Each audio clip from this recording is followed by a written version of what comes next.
Hello, hello. We're back for another No Man's Sky stream.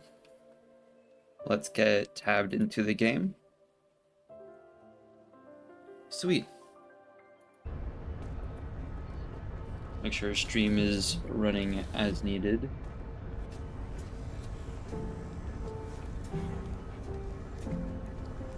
I'm afraid chat wasn't working for me last time, and I think, well, to be specific, chat was working, but I wasn't able to see it the way I'm monitoring it.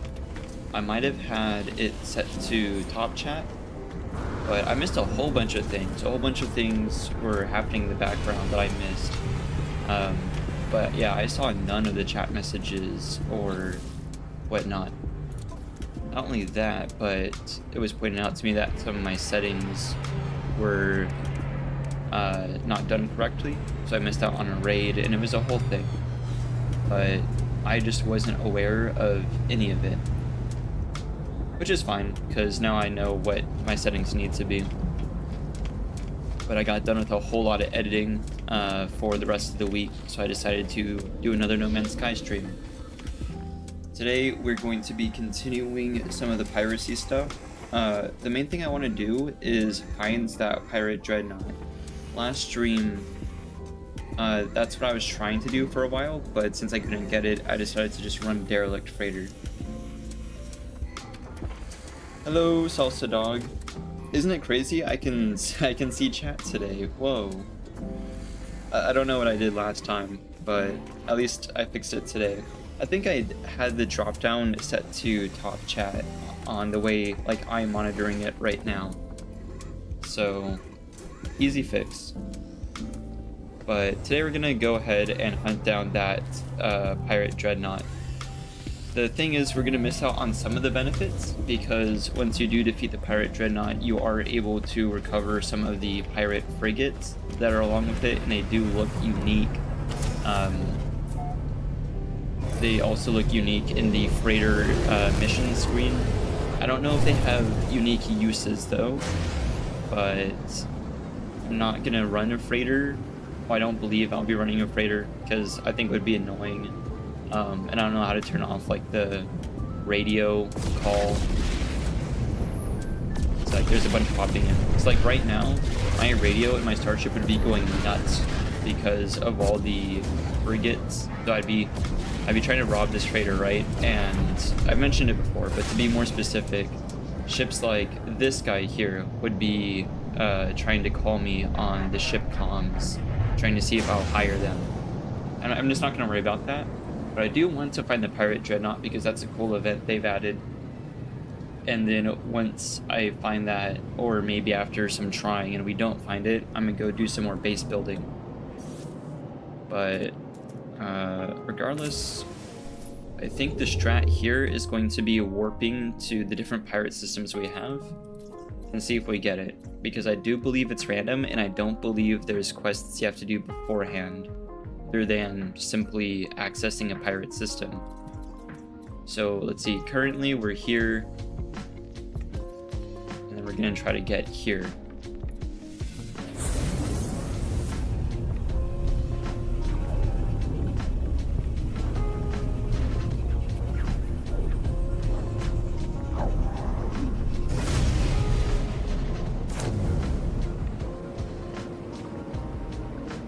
Play this game, you didn't know what to do. Yeah, so I think a really fair complaint with this game is that, like you see, I just got a quest pop up there, right, for under a rebel star.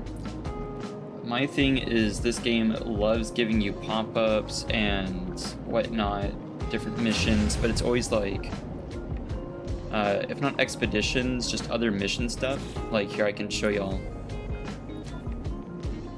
I think it's under log. Yeah, all this stuff, Atlas Path, Space Anomaly, that'll guide you through those segments, but it's not actually like helping you with gameplay. Other than the very first starting sequence. Once you get past the very first starting sequence, then you're just kind of left to your own devices. We're being scanned right now. I mean, is it really that valuable? Oh, 300,000. Yeah, it's a little valuable. Uh-oh. My bad. I highly doubt this guy's gonna be much of a threat though.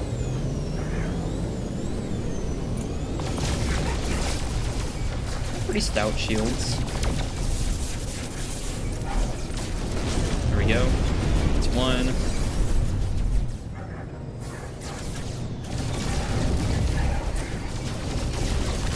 Something I found as well is that the starting like spawn is kind of random. So like the planet you start on may be more or less hazardous than others. So different people have different experiences. You gotta go? Yeah, thanks for popping in. But yeah, I recall I've had some really bad starts and some really bad bases before. And it really stinks whenever like you're showing someone the game, you introduce someone to No Man's Sky, and they get a really unfortunate spawn. That happened to a buddy of mine. We were trying to show him the game, and he had, I think, one of the worst spawns I've ever seen.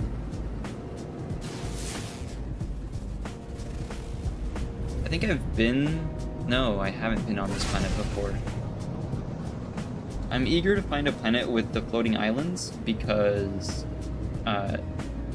I saw, I don't know if it's true, but someone was saying that they fixed it so that you can land on them. Because in a previous stream, I saw these floating islands and it turned out they didn't have any collision. So that is something I want. I don't know if you can base build on them. That'd be cool. If it turns out I can, that might be an option going forward. But I do already have a nice base set up on this file. Yeah, no, this is not the planet I was thinking of. Slow down a bit, the textures aren't really rendering. It's kind of grayed out. Huh.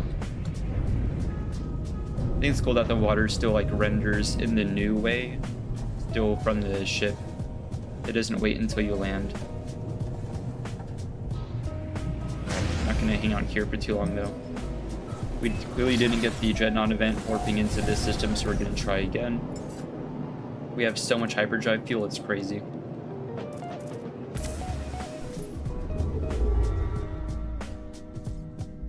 Alright, next system. Realistically, you could just warp back and forth between two systems. Like, it's no big deal.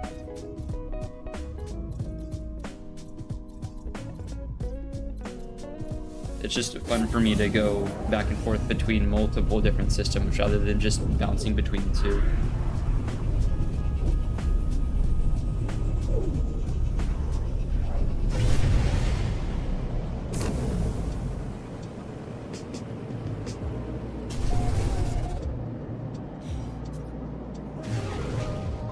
I'm wondering what the odds are in getting this event, because on a different file that I played recently, a buddy of mine worked to pirate system and he got the Dreadnought event. Then I worked there to join him, and I got the event, but it was kind of bugged out because it wasn't my event. I could see the fight happening though, but for me it was a different fight. So we both got it in the same system. I'm not sure if that was only because it was already there for him, but I don't think it's that rare.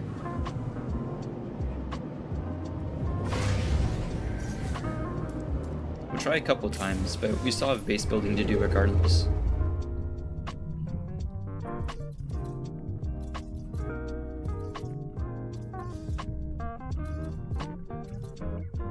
I mean, I could also look for different pirate systems too, now that I have the range to do so.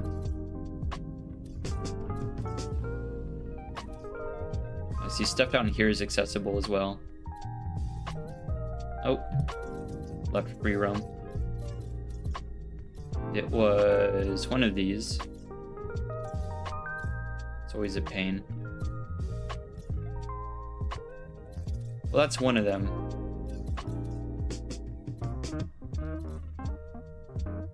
There's multiples, wow. This one had an odd symbol. It requires the cadmium drive, but What does that symbol mean? Oh, high tech. Okay. I see this one has the same one. High tech. Okay.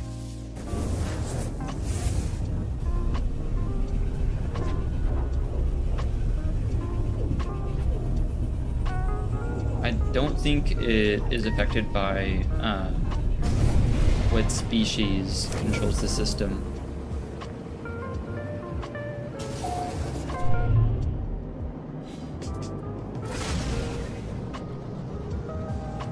Not here either, but it's a cool looking system.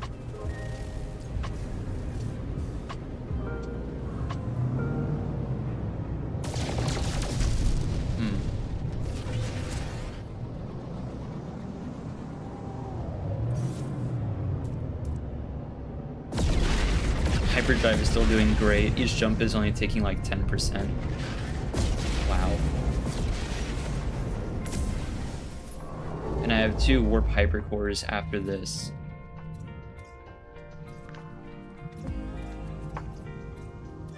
This symbol, was that for a quest or is it just for a black hole? I think it might be for the black hole. Either way, you can start migrating this way, get access to that. We'll do this system.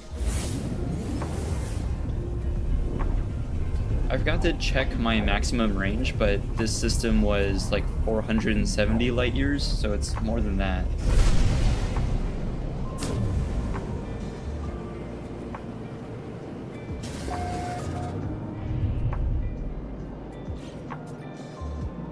What are we working with? 954, wow.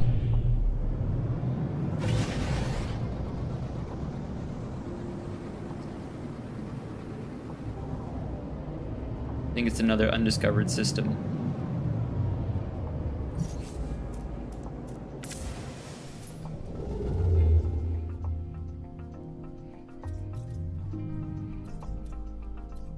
Like I said, I really don't think it has to be warping to a new outlaw system, just any outlaw system. So I don't think it's a big deal to work your way backwards.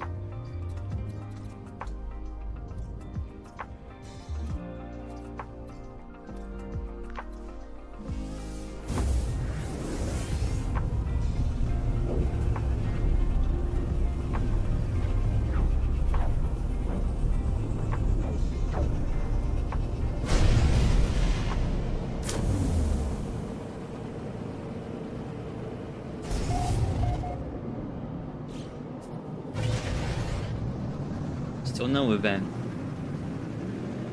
And on the last file, I don't believe I made any progress on the outlaw questline. So I think it is just RNG.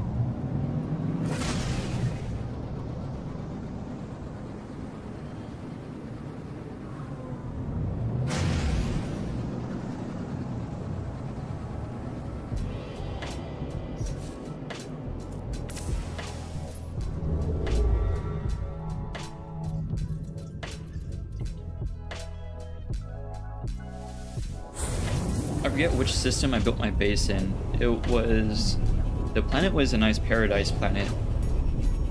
No ocean, but it was covered in all these nice little lakes.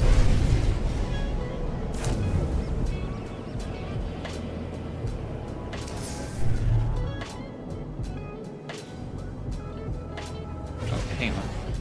Oh no, these are just the normal freighters.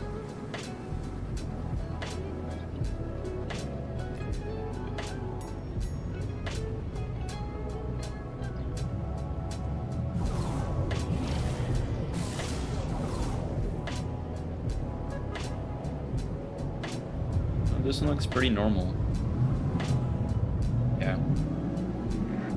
Next jump.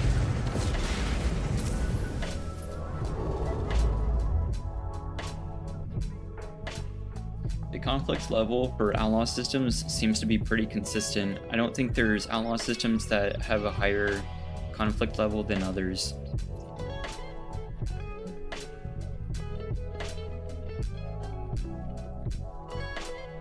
I wonder what happens if I warp to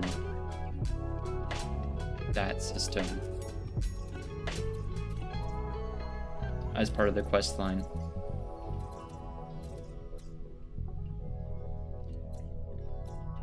See, if we return back to this one, we have the same odds of the event happening, I believe. Again, I could be wrong, but from everything I read, we're getting this event to occur.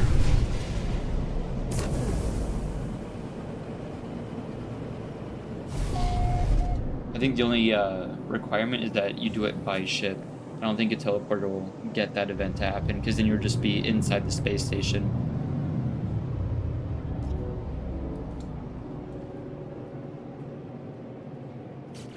But what was the location data for?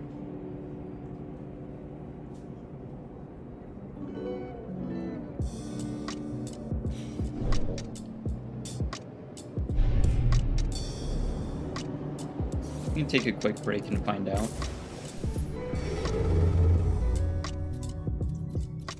I don't think it's for anything related to what I'm trying to do, though.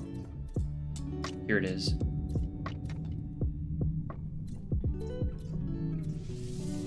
Imagine the whole time I just had to warp to this system.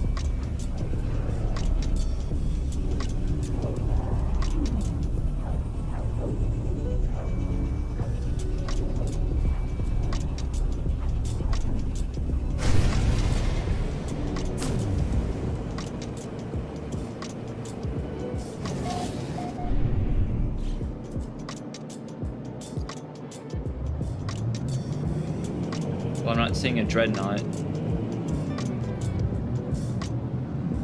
Funky looking space station though.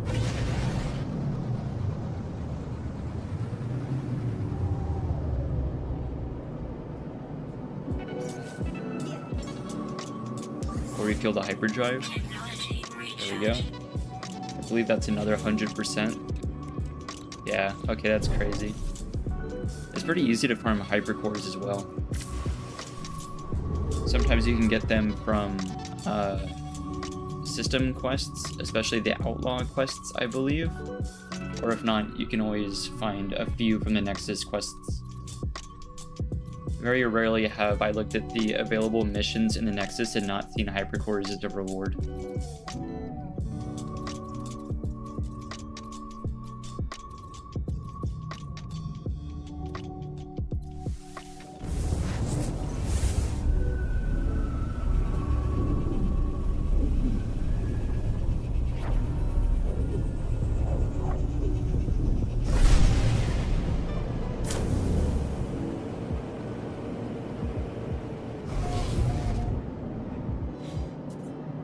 Unlucky.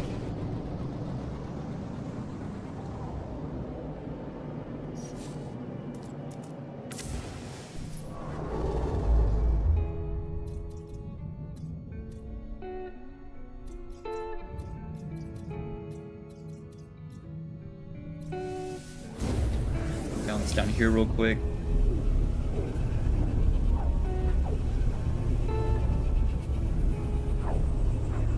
If we don't get it in a few more attempts, I might go back and read a little bit more on it.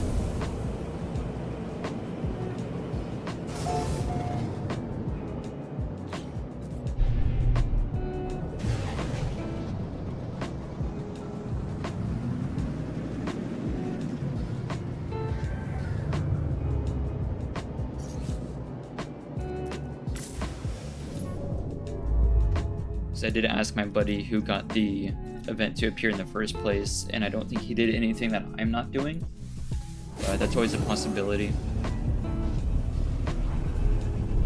I doubt it has to do with your pirate reputation.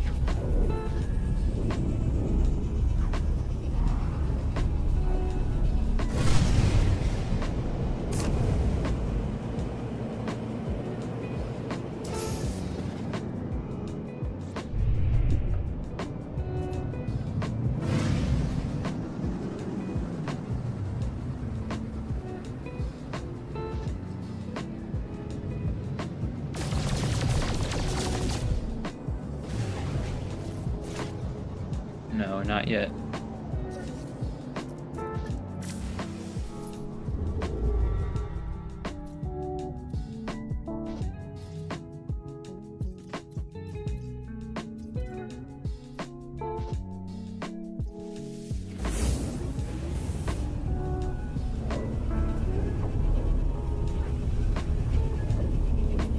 the whole point of the Dreadnought event is you are saving a ship from the Dreadnought.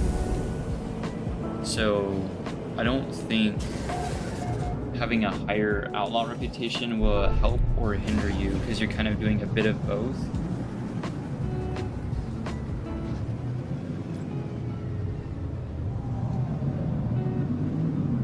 Question mark?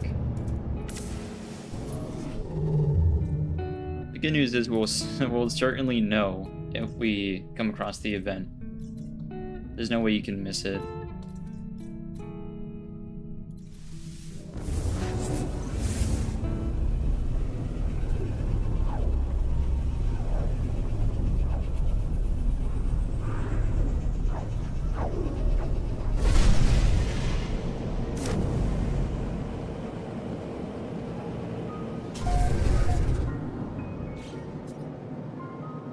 Unlucky. Gorgeous system, though. Where are we? What kind of planet's this? Corrosive.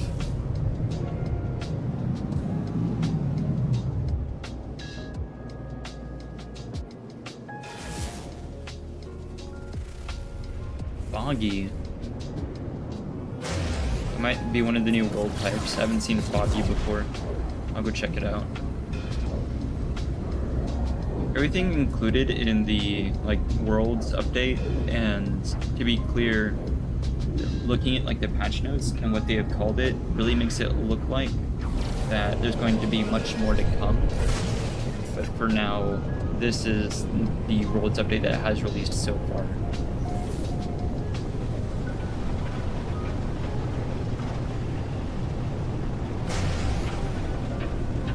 Well, I gotta say, they didn't appear to be lying. This is pretty foggy. Oh, there's more mainland over here.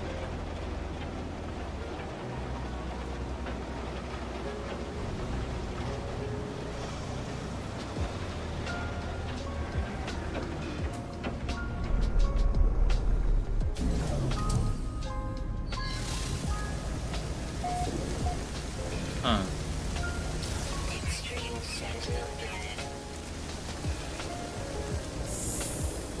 Oh. I wonder if these are worth anything. These used to be worth a lot. Way back in the day. Instantly makes you 3-star wanted, so here's hoping they're worth at least a little. They are all over the place. Oh. Does it come up on the normal scan, or do I have to use the visor? Looks like a visor thing. Not too worried about the sentinels. They are super well prepared.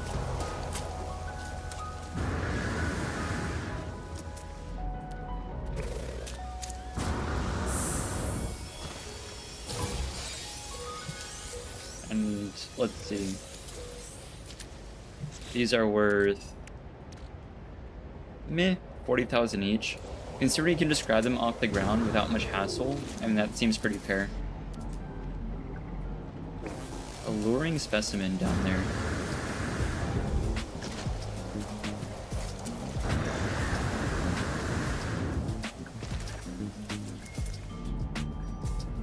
I'm gonna mark that.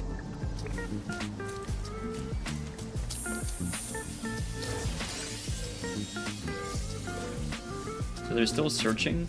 I don't think they're clued on. I don't think they're clued in on your exact location.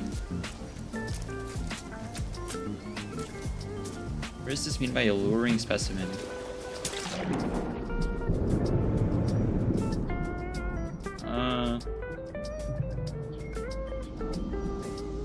Oh. Oh man. I really fell for the anglerfish thing. I'm no smarter than a fish. That's crazy. Oh, he despawns.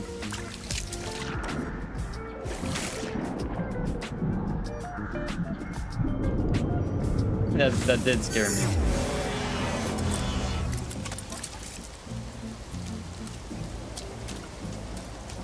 Did I at least get the thing? Yeah. Hey, fair trade.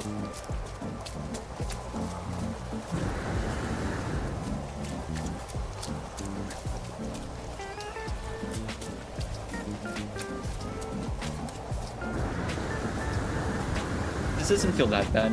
I definitely think foggy is an apt description, but I've seen worse planets.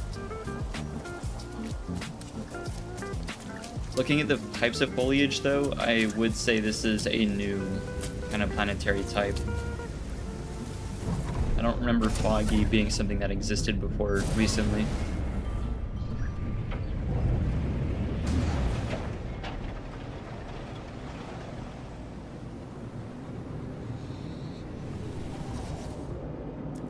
Warp time. I don't think the event can happen from entering and leaving a planetary like atmosphere. Because there's some events that happen whenever you launch to space, but I don't think this is one of them.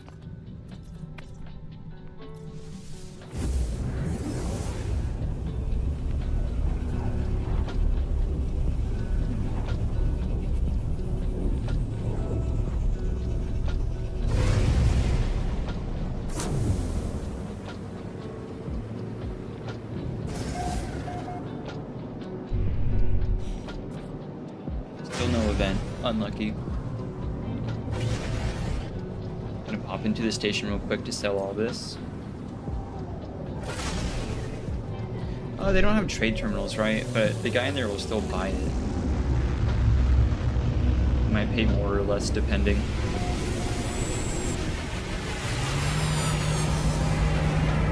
If we're low on nanites, which we're not, we could always buy the packets from him that you can trade for nanite.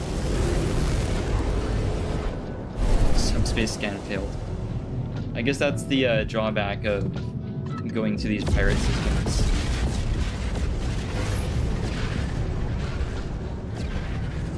Turn around again. There we go.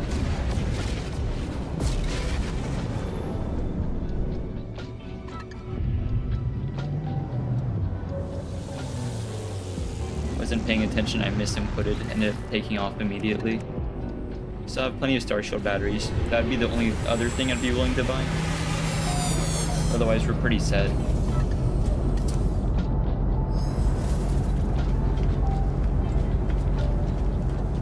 Yeah, the exit ship and the takeoff key are exactly like right next to each other. So your hand placement is off at all, you will just take off into space again. We'll get another tech slot. Oh, I can take any of these? Which was the last supercharged? I think it's gonna be in this area. We'll go for this one. Nope. I still really think it's gonna be one of these two.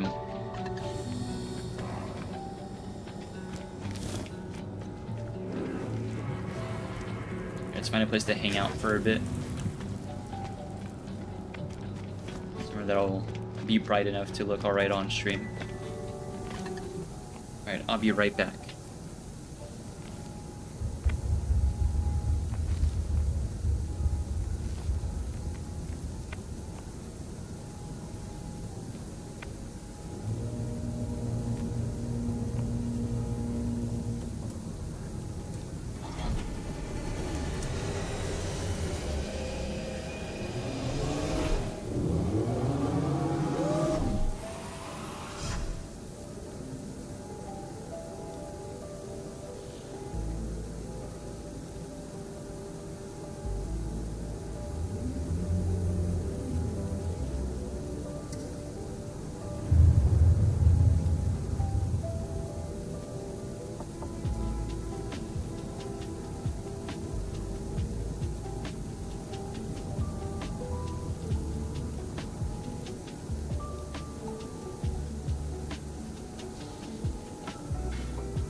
Hello, I'm back.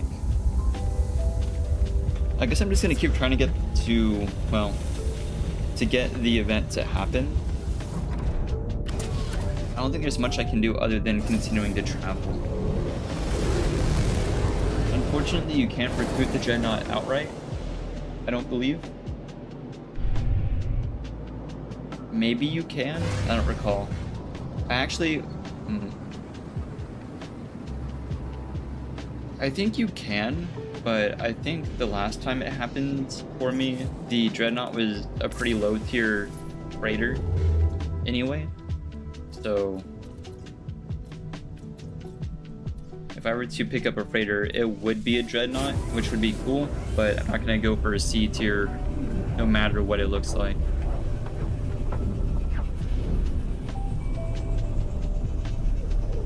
As far as I'm aware, I don't think there's a way to upgrade the rank of your main capital ship.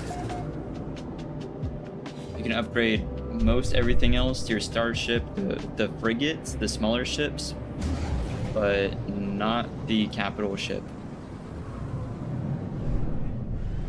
And I might be wrong, but the more I think about it, the more I remember, I think you can recruit the Dreadnought. It's just very large, and the one I found was C tier.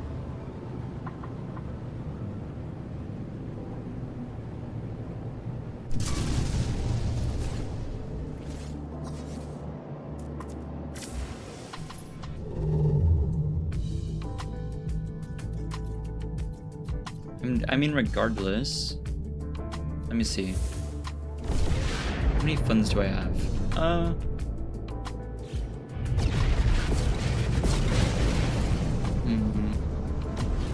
not sure. I'm thinking about it more now. It would be very cool to have the Pirate Dreadnought. It would work really well with the theme of the stream, but man, having the radio constantly blaring at me would be really just annoying.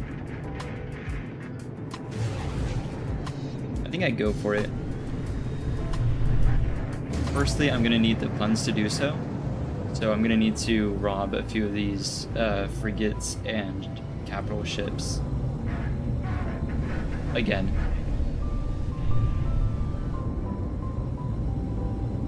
I'm just gonna take out this guy's shields. I have enough DPS anyway. When you're doing lower damage, it's worth to just fly under the shields, but at this rate, I may as well just continue to fire at them.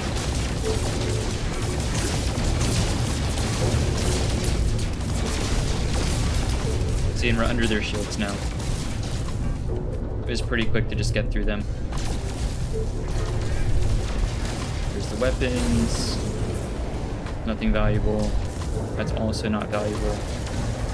We'll take those. Take those. I don't believe destroying the entire freighter outright actually gives you the cargo. I've gotten like a few valuables from doing that, but I think you miss out on a lot of it. And what we were talking about earlier, where the game doesn't necessarily explain a lot of these important mechanics to you.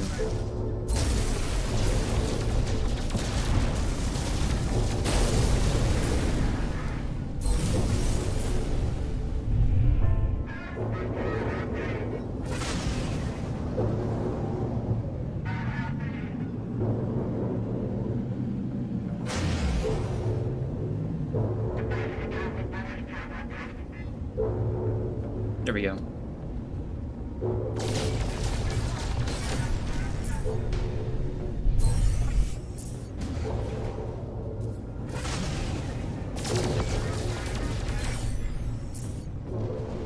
More gold. There's some valuables.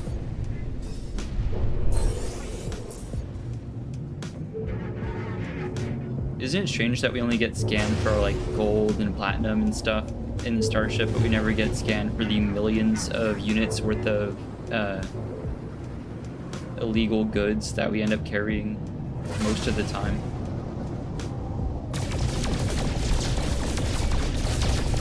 Isn't that just wacky?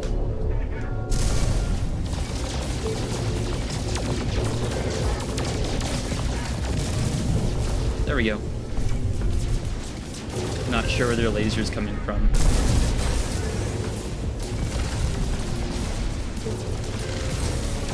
Take this before we give them a chance to do much more damage. considering I'm not spending it immediately, we don't need as much as we usually need.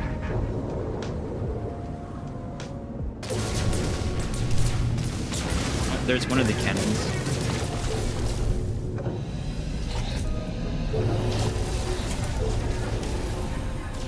I think we have the slight advantage on range.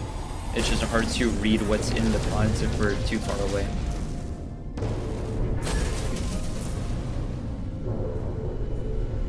Alright, that's everything this has for me. Check these pods.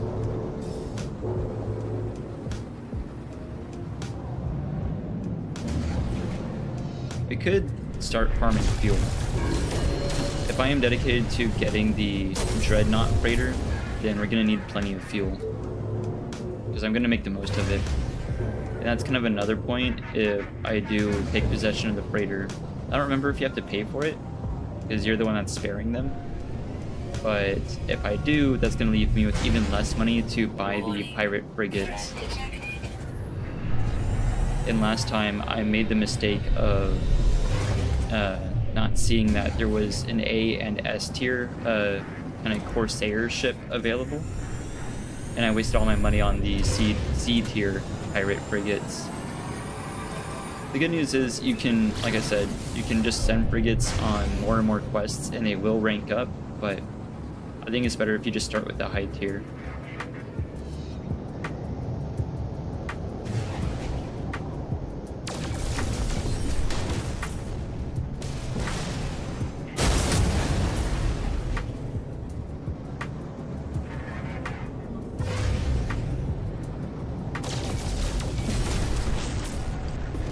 I think the way it goes now, though, is whenever you rescue a normal freighter,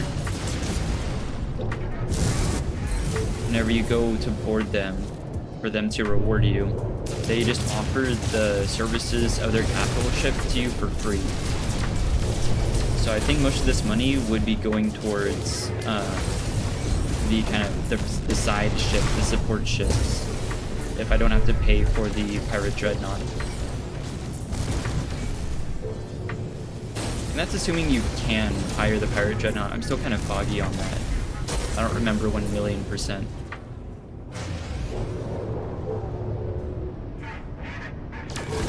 I didn't want to make too much progress on a different file off the stream.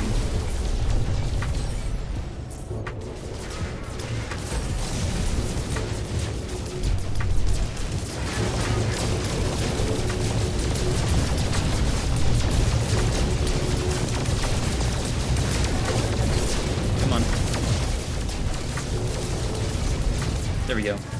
So we can get through their shields within one burst, or one sustained volley of fire without having to recharge. Problem is, we stood there for so long we took damage to, I think, one of our positron injector modules. Let's get some range and then take a look at it. Yeah. Good thing I believe I still have repair kits somewhere. Oh, I have tons of repair kits. Okay, I have 7. No big deal. I think this is exactly the same module that had gotten damaged before. Alright. No biggie. Then we just recharge our shields manually.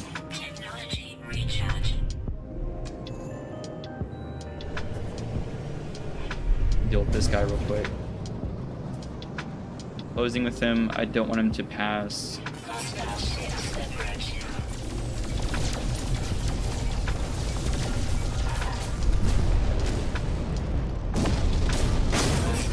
He really didn't seem that dangerous, I gotta say. Don't mean to be rude.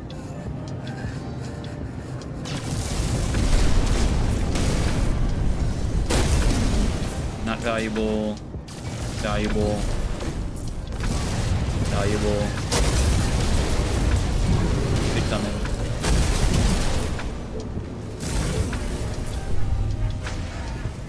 I don't like to think about it too much. Like, these are like massive ships with plenty of crew aboard. But it's just worth so much money.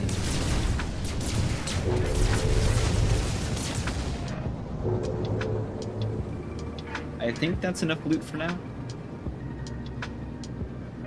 Even like the A or S tier frigates aren't going to be like that expensive. This is still plenty.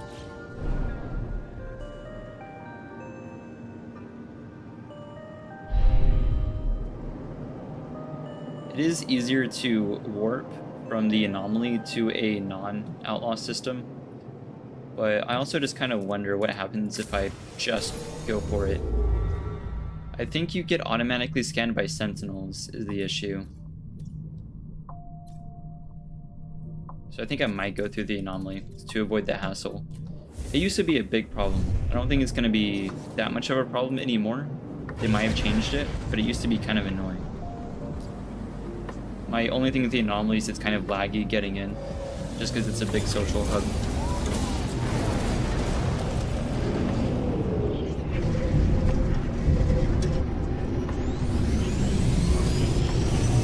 This one's looking pretty good.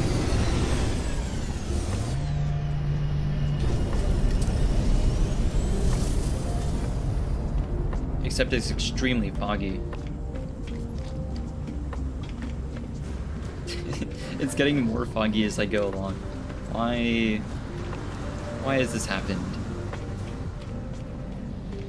There's like a fire in one of the back areas. Yeah, this looks horrendous. There's no bugs in No Man's Sky, don't worry about it. No, I will say I've encountered more bugs in this game than others, but it's always just not that big of a deal. Like, I think it says more to return to a game after just a year away and find a lot of the gameplay has changed and find that there's a lot of new features at the expense of encountering the occasional bug.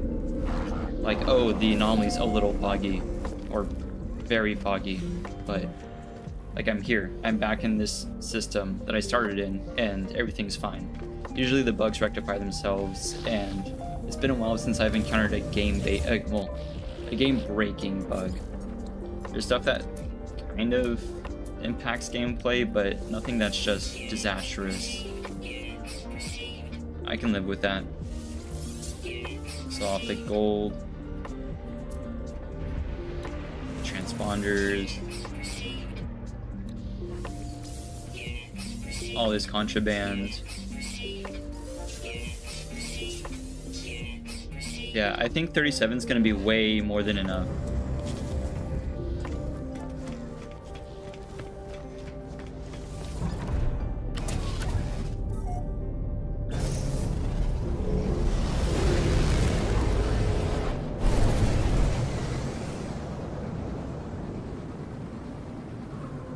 It is very frustrating that the event hasn't happened, because it was happening pretty consistently when I was playing off stream.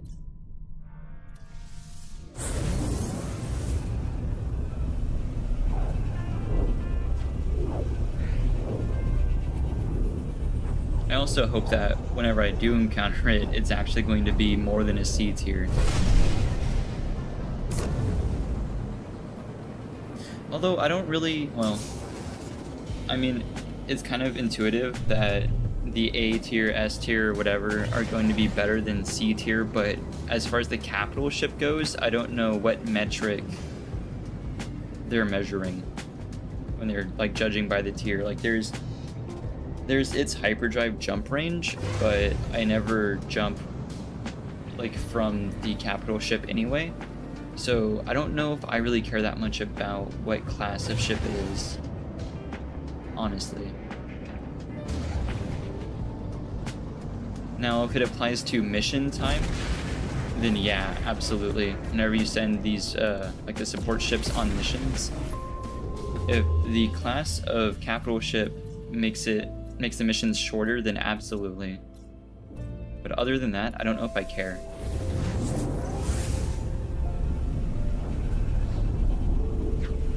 Cargo space doesn't mean a ton to me for a capital ship. So I think our goal is just a pirate dreadnought, whether we can capture it or not. Okay, well, straight into an asteroid field is a great introduction to this system. That's what the positron injector is for, though.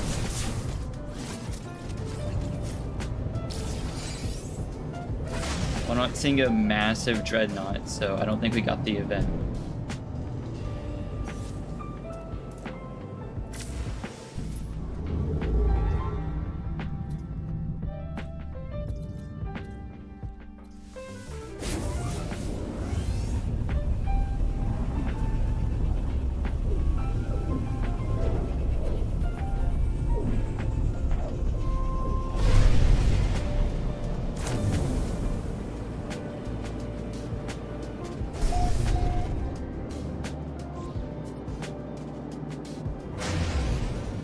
Every time I show up in a new system and I see freighters, I always think the event started, but that's nowhere near the size that a Dreadnought is.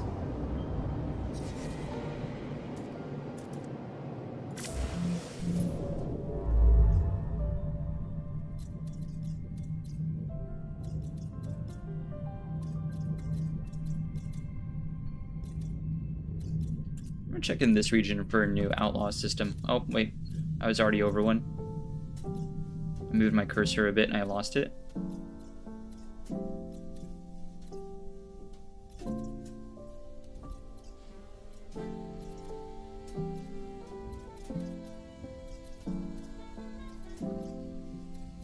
And since they have unique economies, I actually think you can find them using the economy scanner. I'm not sure. It's just, I feel like the conflict scanner is more blatant. Like the color coding is very understandable. If we switch to the economy scanner, I mean, there's a lot going on for me, at least. I don't feel bothered to learn how it works.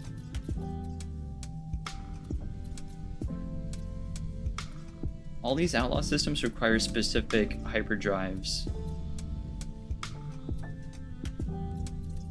So far.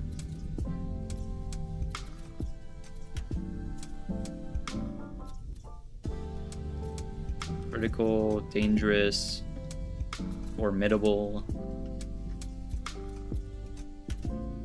Looking for outlaw.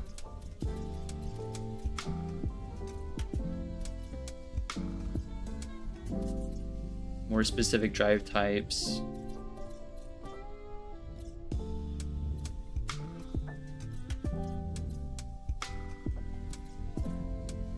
Here we go. Took a minute.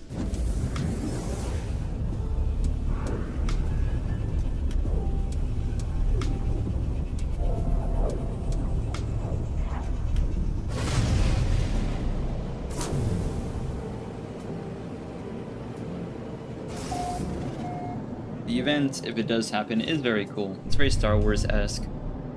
It's a large enough ship that you're flying through trenches on the body of the ship. It's a whole thing.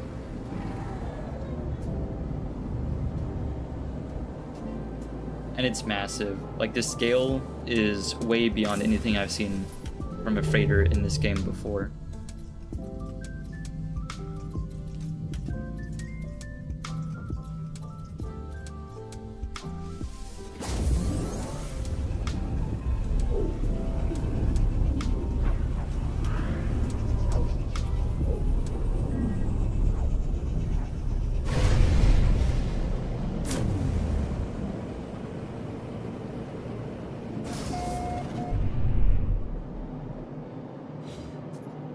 Man, still no dice.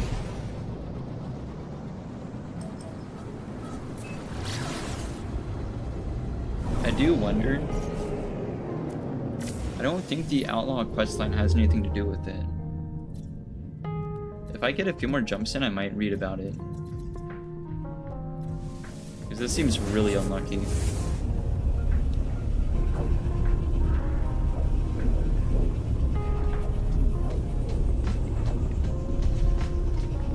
I'm able to access the quests through the Nexus, so I think I've reached that minimum amount of progress to start getting events like this.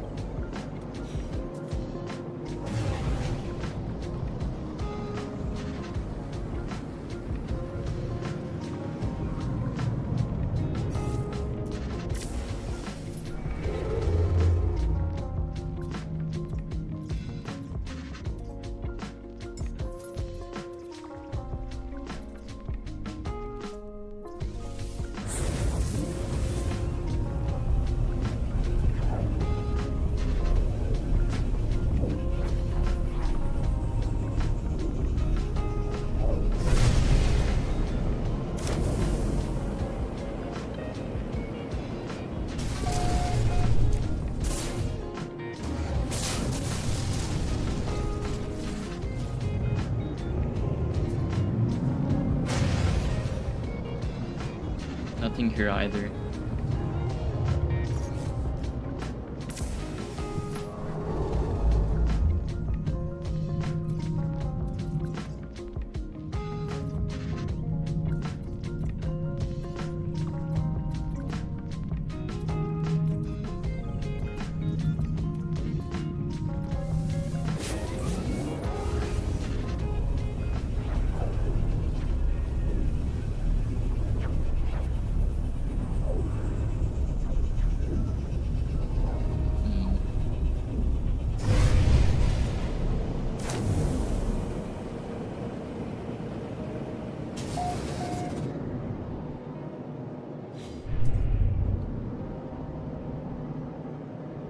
Yeah, no. Huh.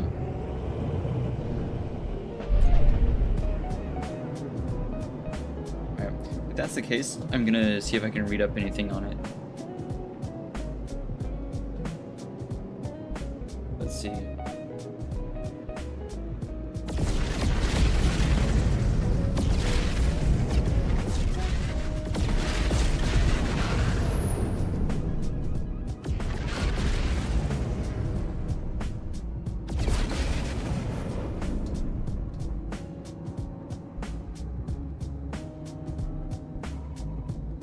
Here, I found a subreddit post.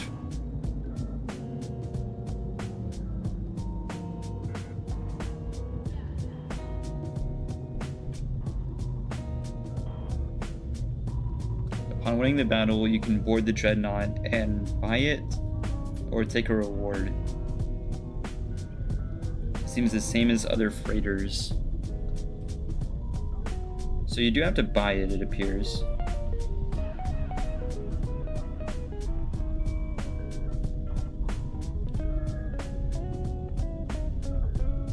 Oh, here, this guy talks about getting it to spawn.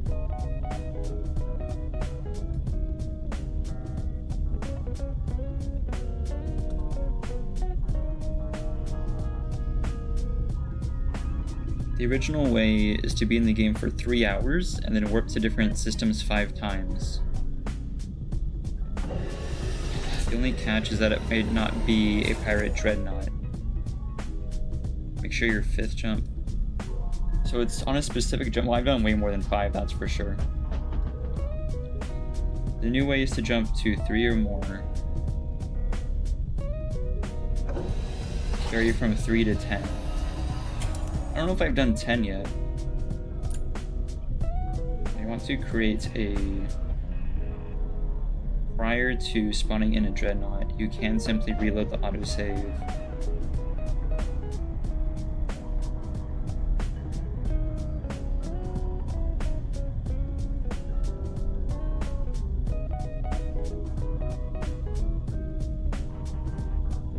I see. So you get a higher chance for an S-class, it appears, because I don't think you have to be in an outlaw system, but it appears you get better chances in an outlaw system. It's very interesting.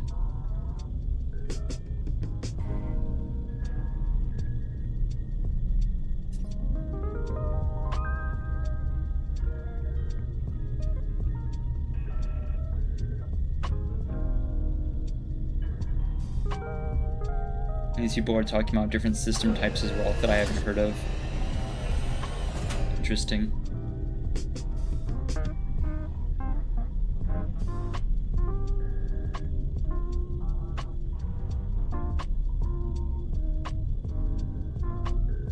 Encountered in space at a space battle after warping into a system. Oh, is this true? Can only be triggered if you own a freighter. Huh.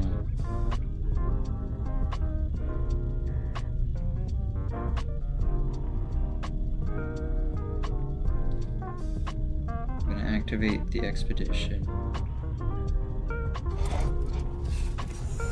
That might, if that's the case, we might have to get ourselves a freighter beforehand. That might explain why we've had such bad luck so far.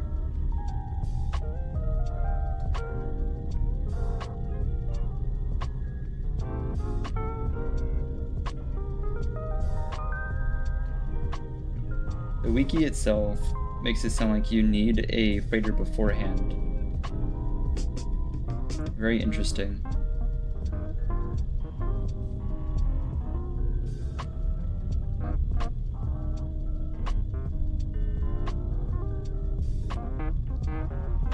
Dreadnought battle. Upon entering a system, there's a chance to be a freighter battle between a Dreadnought and a civilian freighter if you currently own a freighter.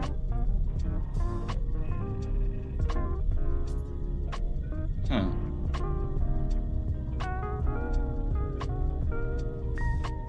Dreadnought can surrender when its health is low. Warning. Threat detected. Fugitive starship.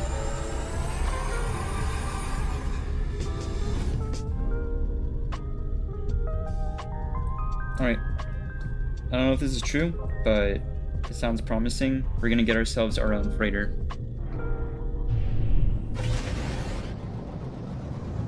But we're gonna take this guy down first. Hostile ships approaching. I love the name Raiding Gek.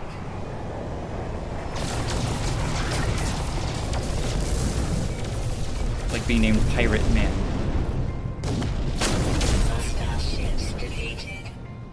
Alright, I don't think it matters what freighter we have because I don't intend on keeping it. So my goal is to find a really cheap C-class freighter. So just for us to have a freighter.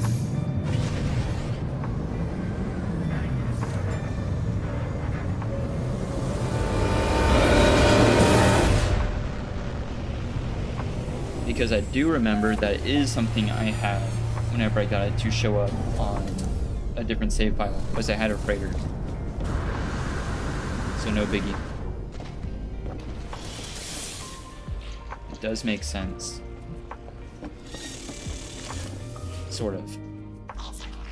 Praying this is a cheap C-class. Yes, okay. Still 11 mil is crazy. Oh well. Sweet. I super do not care about the freighter. Oh, do I still have to do the minimum stuff first? Maybe. Okay. Hang on. I can always just start the mission and then abandon the mission, I believe. Manage fleet. We've got a decent support ship.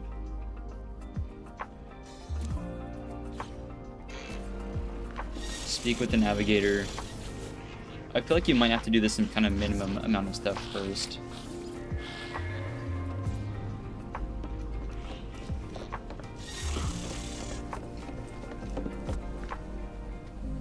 Hello?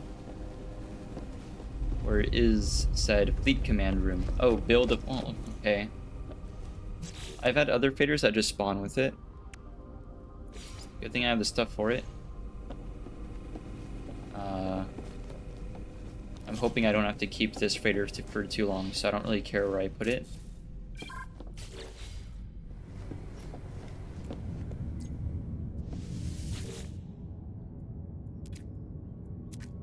When support frigate. Yeah, sure. There's no way I don't have some fuel. Right? I think it has to come with like at least some. Enough for one expedition. Hey buddy.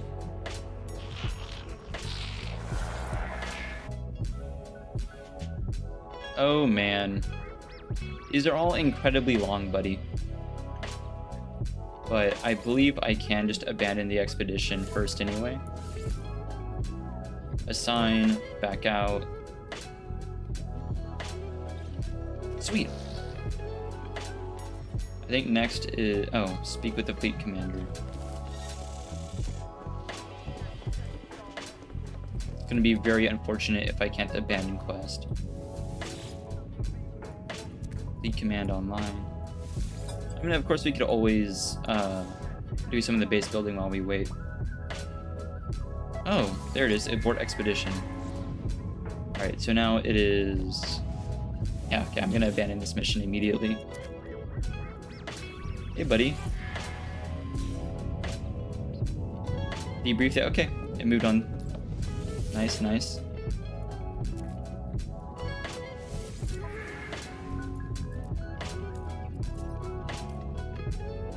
All right.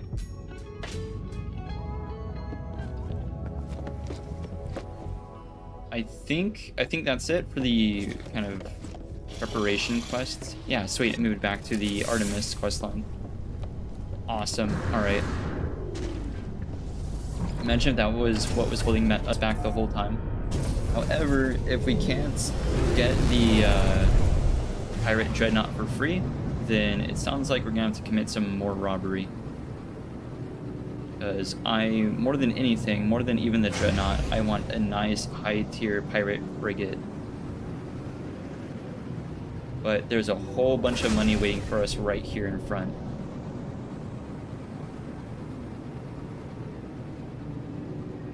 Y'all gonna immediately hear what I was talking about. And there might be a way to disable it, I don't know.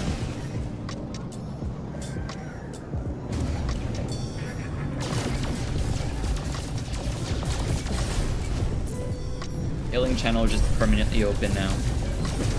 I wonder what happens if we destroy the capital ship here. If they'll continue to try to call us, because they never seem to understand that they're being robbed.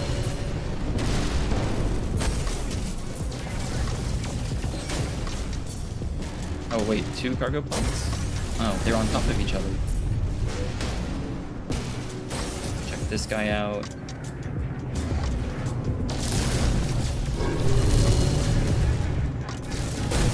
Nice, both of them are valuable.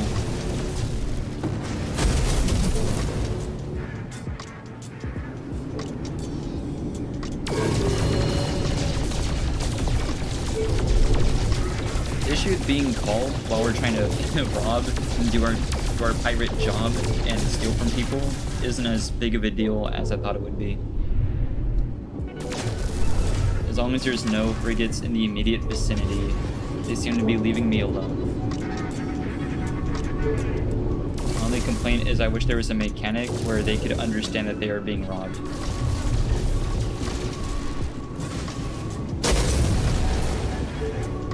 Because everyone except for the capital ship seems to be clued in on that.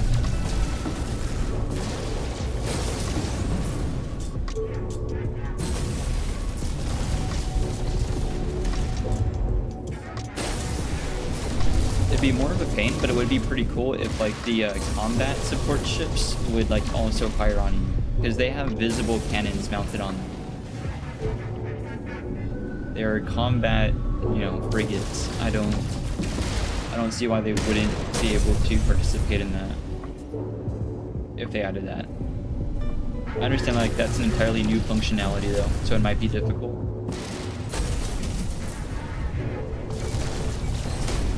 Sweet.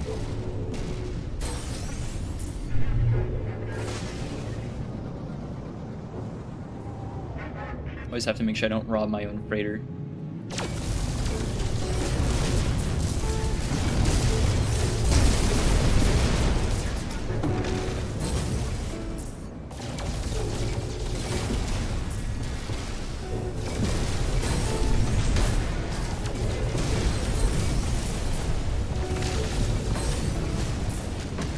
For 4 on these cargo pods having valuables is great.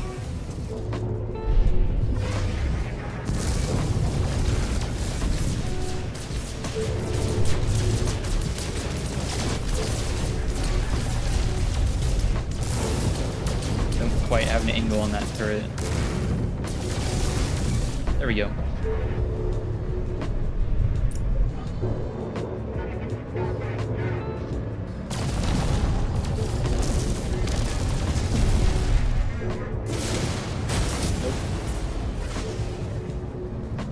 About this guy over here.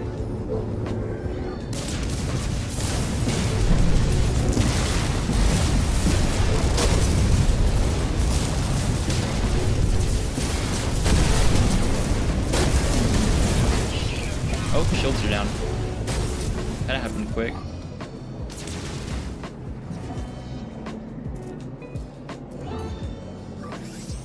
There we go. That easy.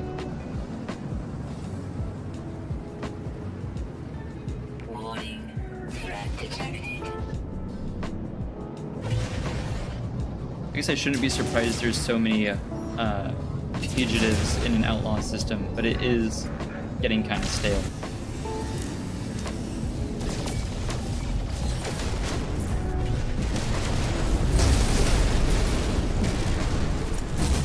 Hostile ships approaching. Got too close on him. There we go.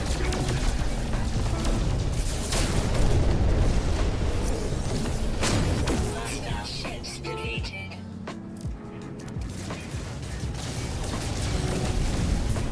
More valuables here. That's just gold. Just.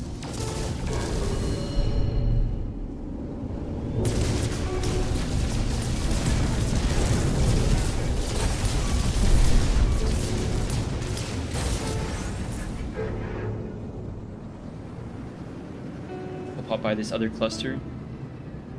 I really want enough to buy the Pirate Dreadnought, as well as, like I said, one of the support Corsair ships.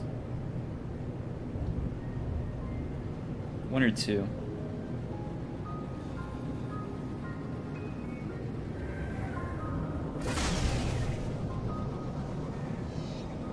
Platinum. There we go.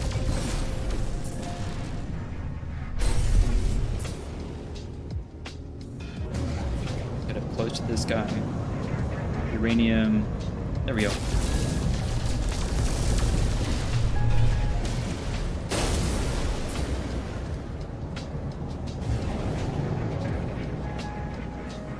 I like how that guy didn't sound the alarm. Like after we destroyed one or two cargo pods and then destroyed one of the pods of his freighter, he still didn't sound the alarm.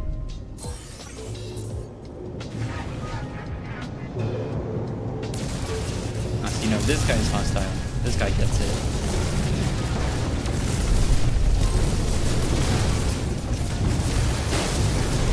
I would be too.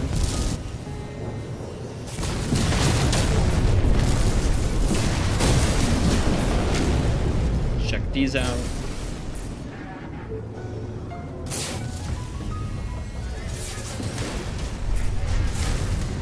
That's just ferrite.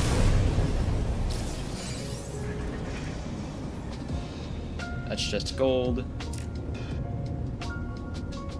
Some of these gotta be more valuable. There we go, prismatic feathers. Nope, still within shields. Bump into it. Some up here.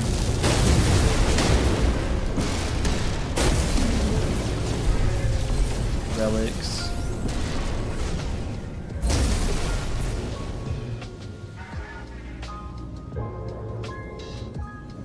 Man, there's so many cargo pods around these.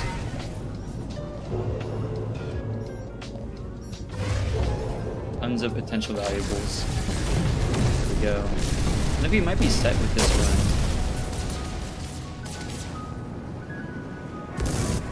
Pull around.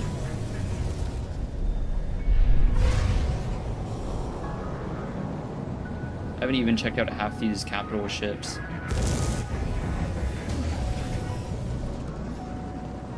I think this will be the last one we check out.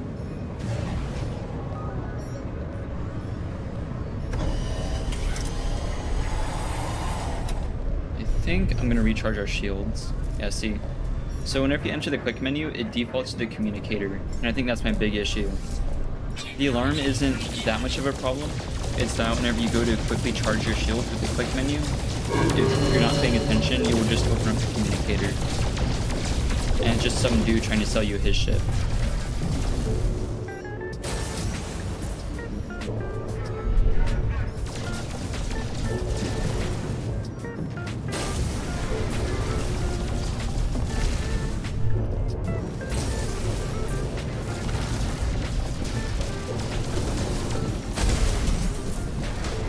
Looking good. Seriously, don't understand why these freighters keep passing through these outlaw systems like this.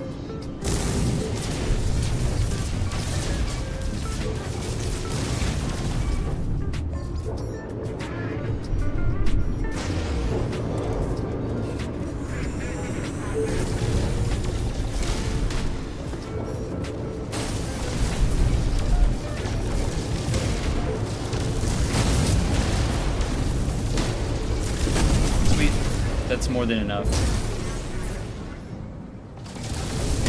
Take these on the way out.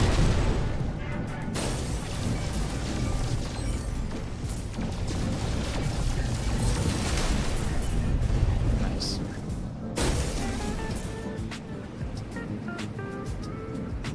Alright, back through the anomaly.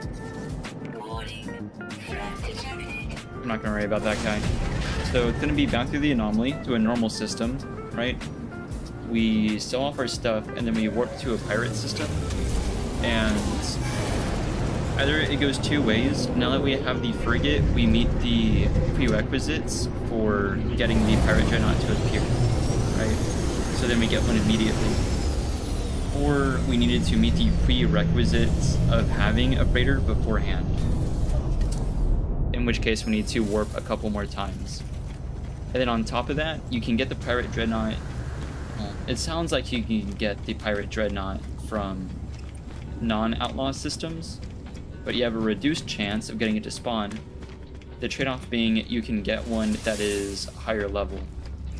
Because outlaw systems I don't think have very high economies.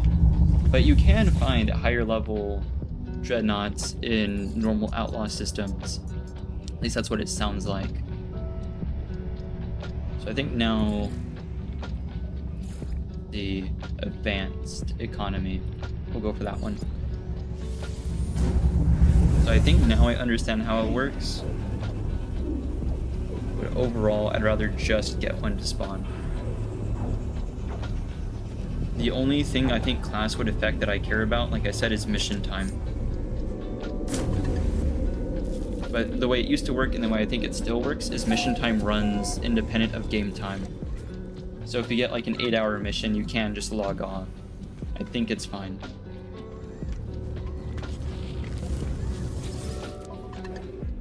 Sell. Don't care about these very much.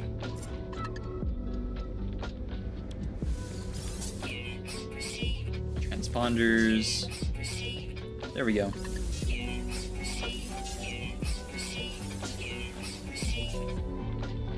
And that's going to be way more than enough. 55 mil, almost. Should be fine.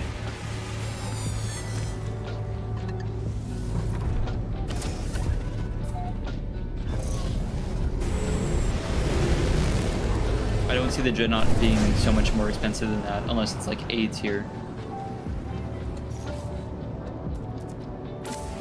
And it has like massive cargo space.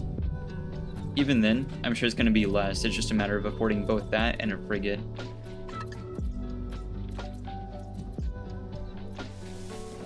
But I think we're as prepared as we can be, short of just farming all day.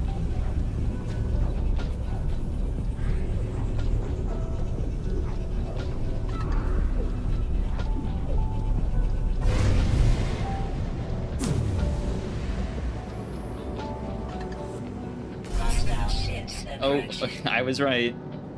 Immediately get the Dreadnought. Sweet, finally. Here's the Dreadnought. It's pretty darn big.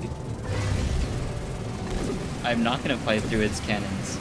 So what it wants us to do first is to disable its shields. I think first I'm going to disable its engines so it can't escape. Torpedo signal, uh-oh. I didn't accidentally go to the front, did I?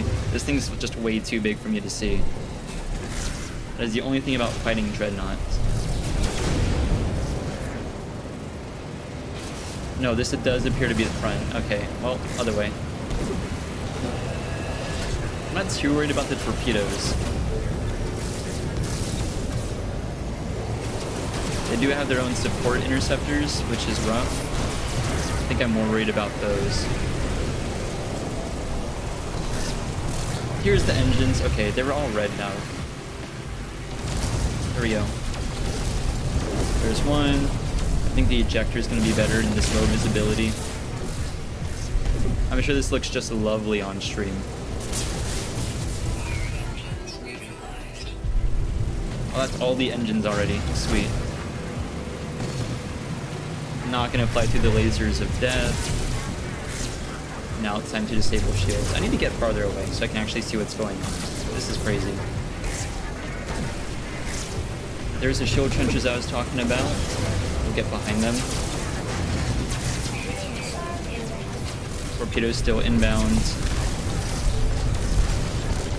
Empty ship turret. Again, the ejector I think is the way to go with this one. There's going to be a delay, but then this core pops up. We can do this thing where we sit here and wait in the trench, or we just fly through and destroy the orbs and do them like over the course of 2 runs. One of those options is way more exciting than the other. Pull around.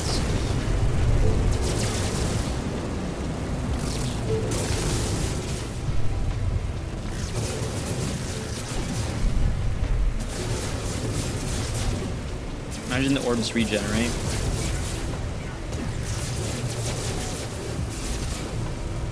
Very Star Wars-esque. Oh, shield generators are already destroyed. Wow. So you don't have to destroy those things. Do they just do extra damage then?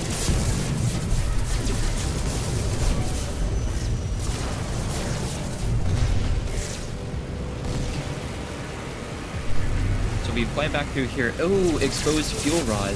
Oh, so you get the opportunity to do extra damage. I see.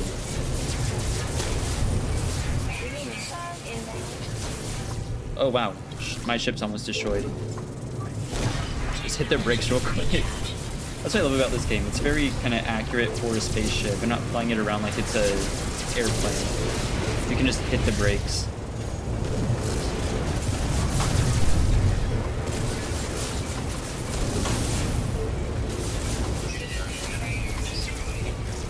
Victory to...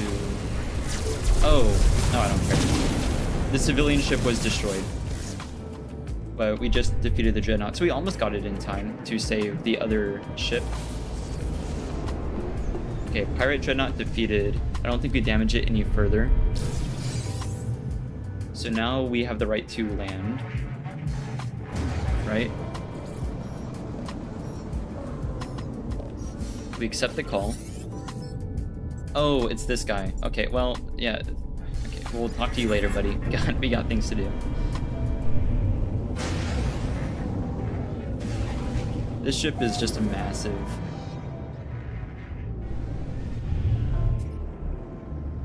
What's crazy is I think there are different colorations. So the first one I encountered on the other save was very orange. This one's nice and black and red, which is kind of the character theme I'm going for. I know this ship is white, but other than that. I also like how there's just like dudes here. Unfortunately, they don't have the fun names that you see on the the Outlaw space stations. I was gonna say Outlaw systems, but I think it's just the space stations. It's like Chairman of Piracy or whatever. Righteous Thief. Okay, buddy.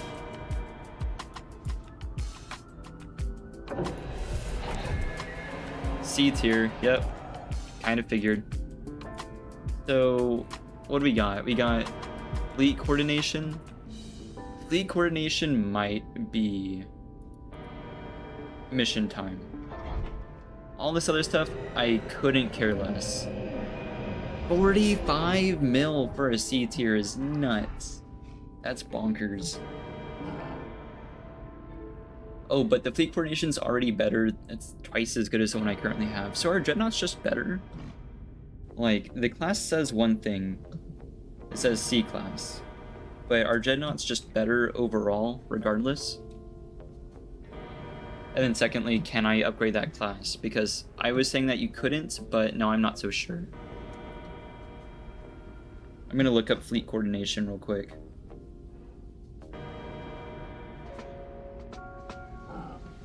Not really sure what to look up. Capital ship fleet coordination.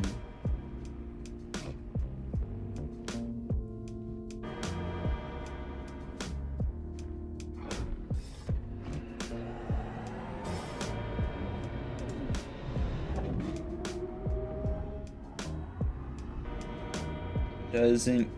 Oh, hang on. A small boost to frigate stats whenever they're sent. So...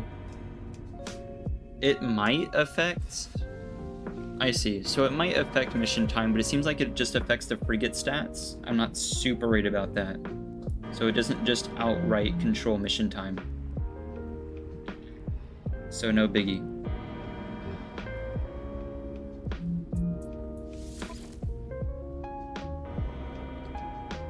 And I don't get any value for the trade. Although to be fair... Oh, is this the trade-in price? Okay. Dang.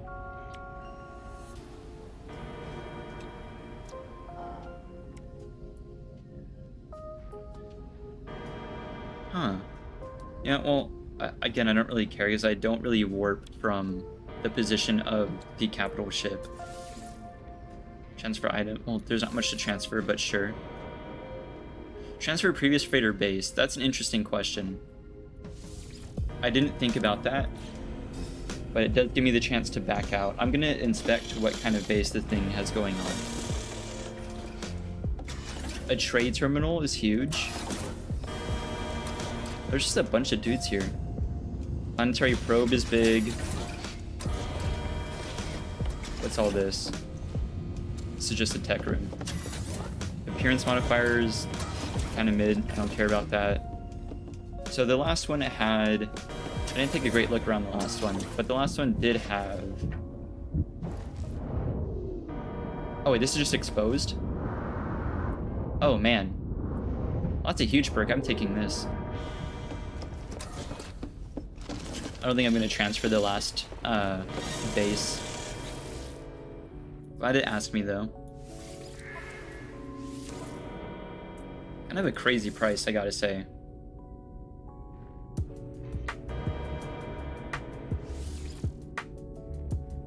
No, don't transfer previous freighter base. There we go. We are now in charge of this pirate dreadnought. The alarms are still going off though. Maybe because I almost blew it up. I'm sure it'll be fine in a minute.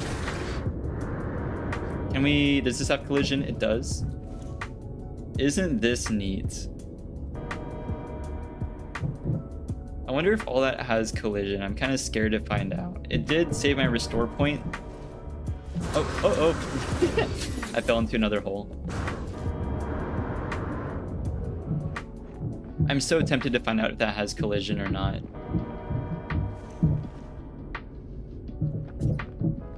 These areas definitely have collision because they're part of the base. But down there, it's such a big jump for the jetpack. I'm kind of worried. But I'll go for it. Okay, it does. Second question is, how far does collision last? There's no way this whole thing is walkable. I mean, so far seems fine.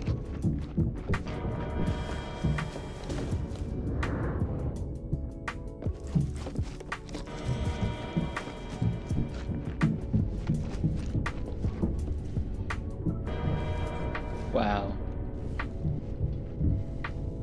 The scale is just so massive. I kind of like lose the sense for scale, but it makes me think of like Imperial Star Destroyers. Because this is just huge. Like the size of those turrets. Like they're full-on towers. That's super interesting.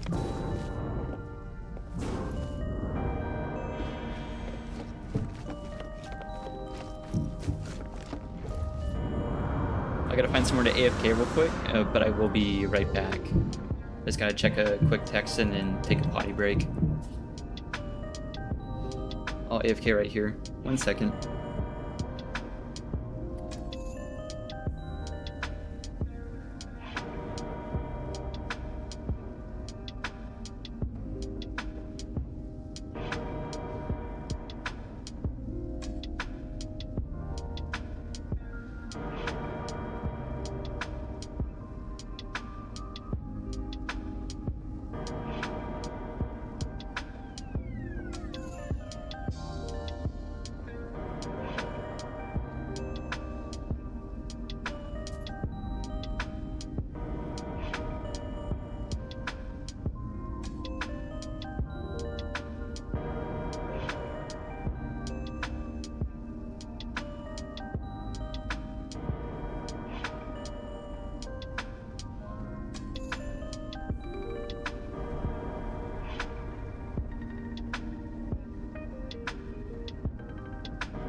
I'm back.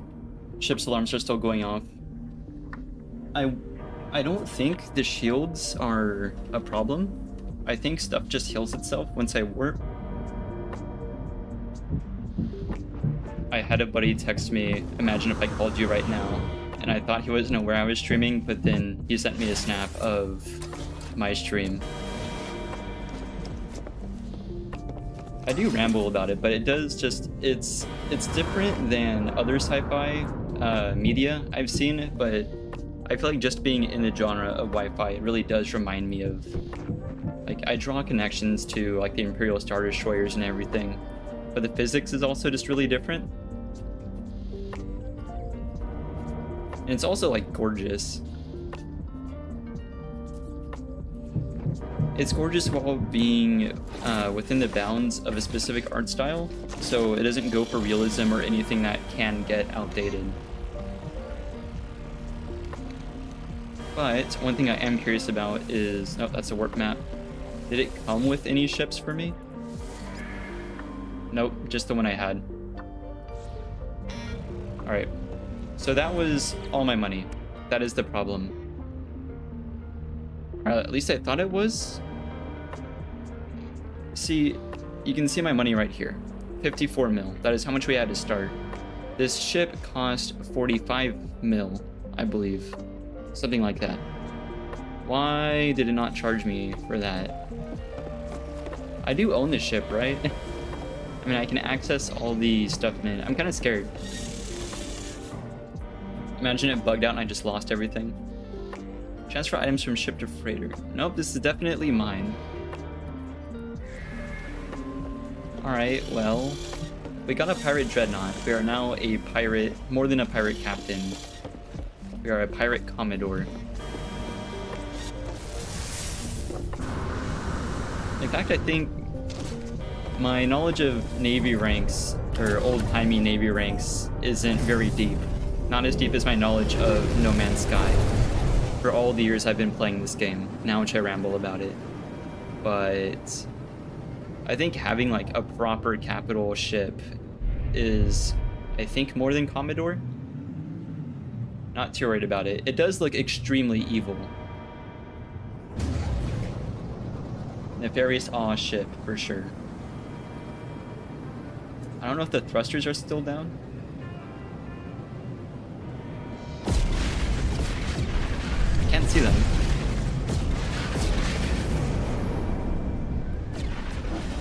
They definitely still look broken. Isn't it wild that the screen shake is so crazy in the vacuum of space?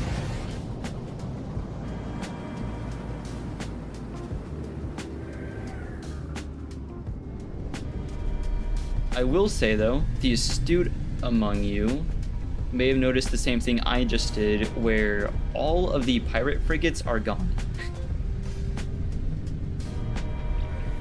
It now has occurred to me I may have done things in the wrong order. Judging by the distinct lack of Corsair frigates, I believe once you hire one of these Dreadnoughts, they despawn because they were part of the original fleet. That is very unfortunate. The good news though is you can farm out these Dreadnoughts, so that wasn't the only one we can encounter. I have so much hyperdrive fuel, it's not even funny. So I'm pretty sure we can just get another one, no problem.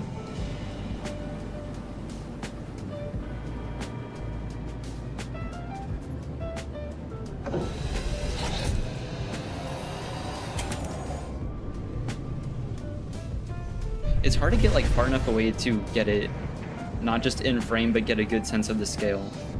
It is massive compared to every other ship.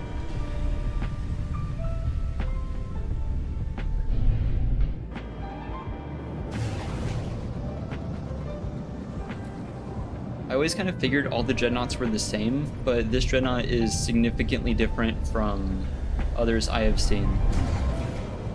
But it hasn't healed itself yet, because these are still exposed.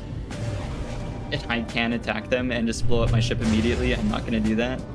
But I think the move is we warp to another outlaw system and see if everything rectifies itself.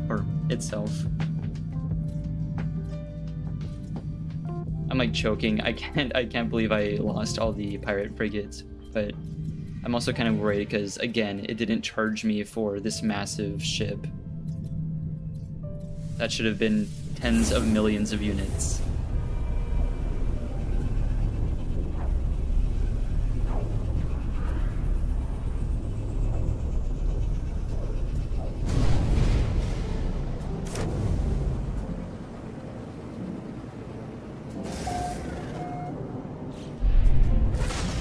Alright, so we find somewhere safe. And then it should work the same as every other capital ship. Yep. It's just massive.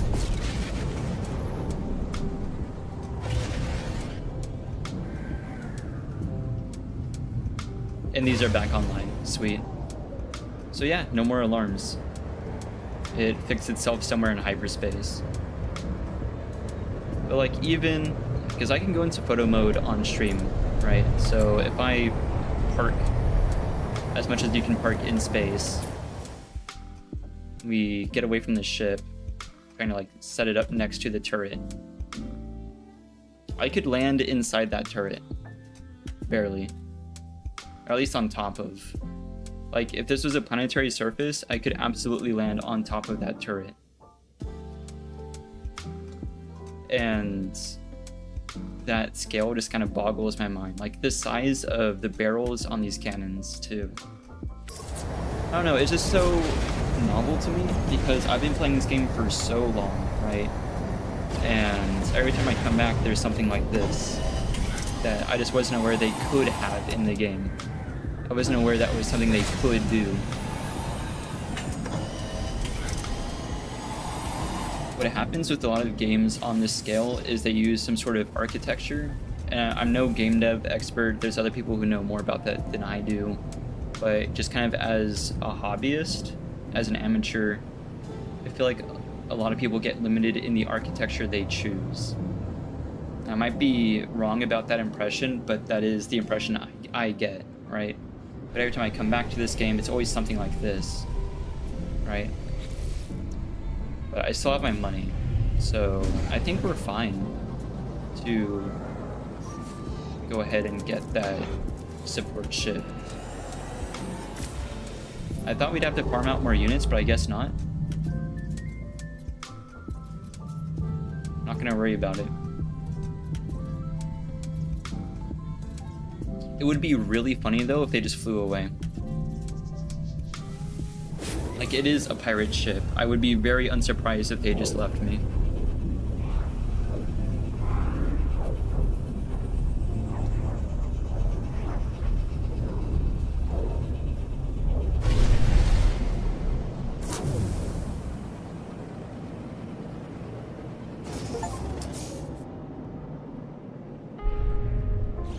I keep getting like rewards or milestones for as much as I'm warping. I also forgot I left the anomaly in this system.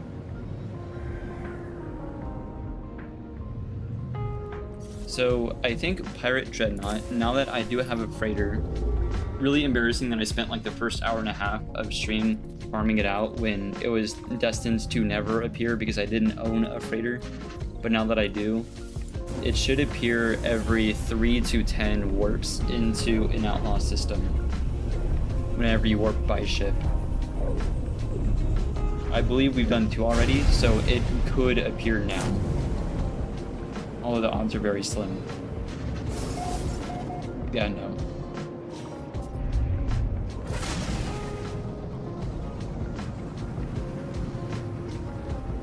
I'm also kind of surprised that you can't just get the Corsair oh. What's going on?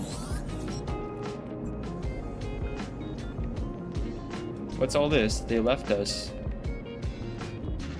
I know where it will end. If you receive this, follow my coordinates and secure the site in case I don't make it back. What's all this? From the stranger's message.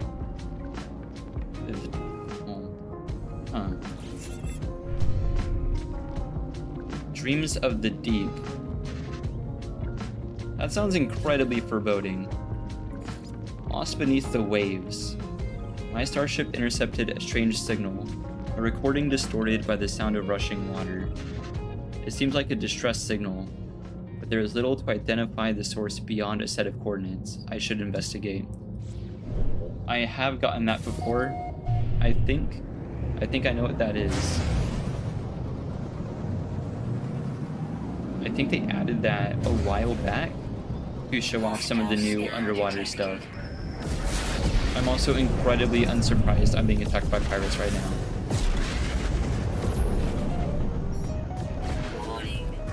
Yeah, that was very precedented. Hostile ships approaching.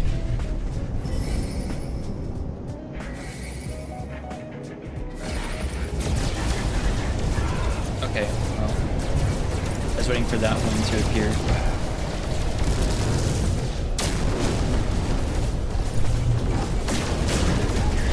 Man, my photon cannons are doing crazy damage now.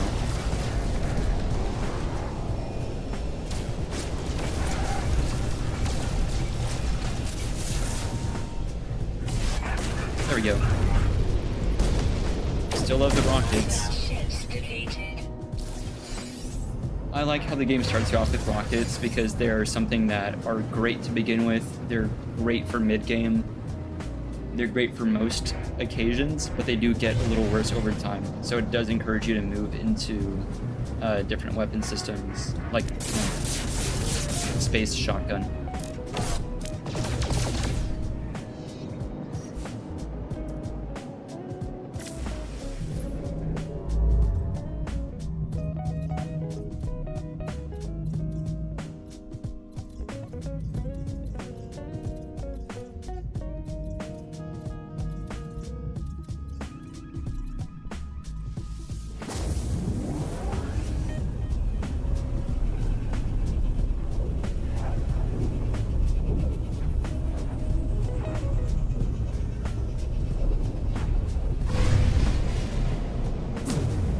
Should be warp number 4 or 5.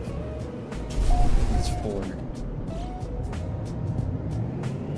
I have very little trust for game wikis, especially from like fandom.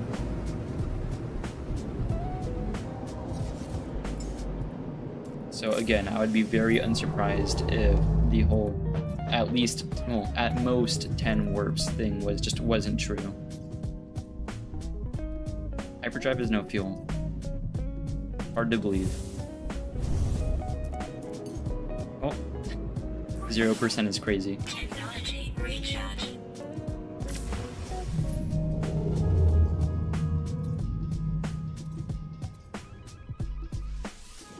Back to this system.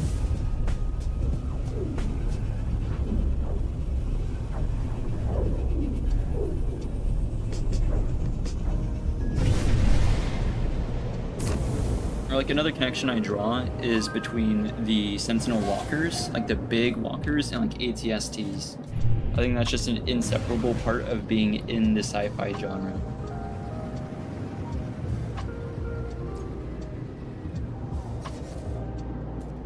That's at least 5 warps.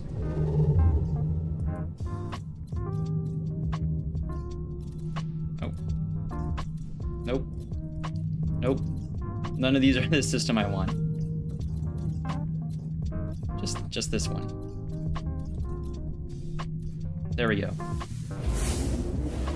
Galaxy map has always been a very interesting thing. I think it's way easier to navigate on PC.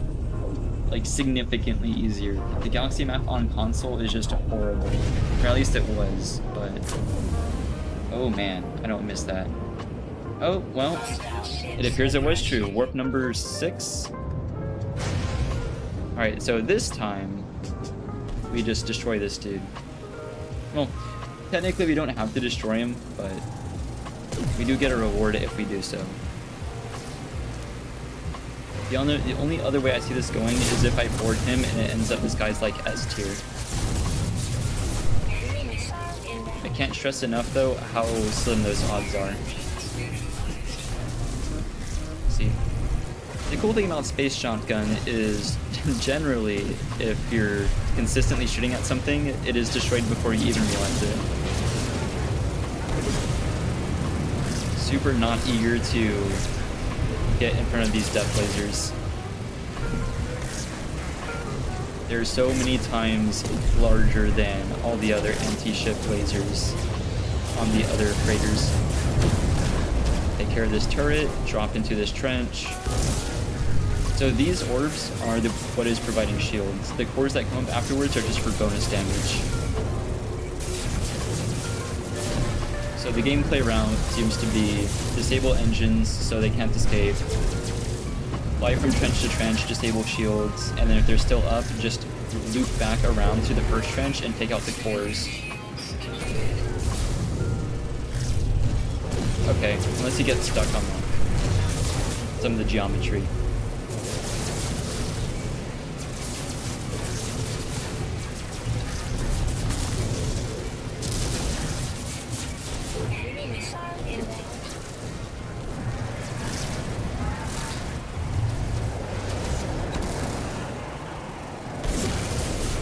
I feel bad, but I can't stress enough how much I don't care about the civilian freighter.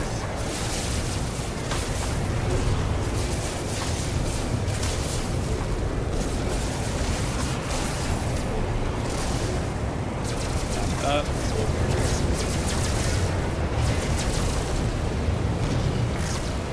Dodge their anti-ship cannons. Back into trench number 2. Missed the first core, but that's fine.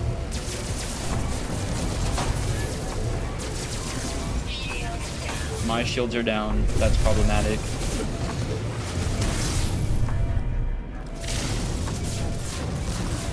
There we go. Hostile ships defeated. Did we save the civilian freighter? It appears so. Units received.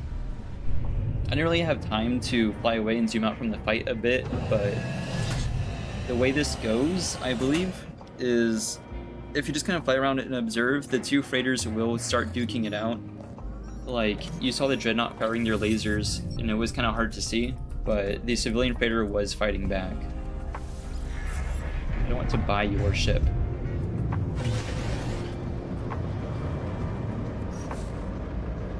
Okay. Regardless, I'm going to talk to these guys up here first. I think they're all combat ships, too. Shields coming back up. That guy doesn't want to talk to me about this guy. There we go. Hey, buddy. Leads bring much happiness, much joy. I like the idea of a little pirate dude being like, we will bring you much joy. We will be friends. We will have fun. Very theatrical. I love the Gex so much. They're such a fun race. B tier, not bad. B tier for 10 mil kind of sets the tone for what an A or S tier might go for. I need some distance so I can actually see what I'm working with.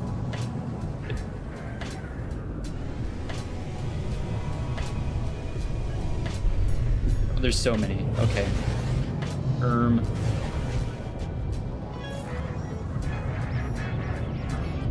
up to this guy, hit the brakes.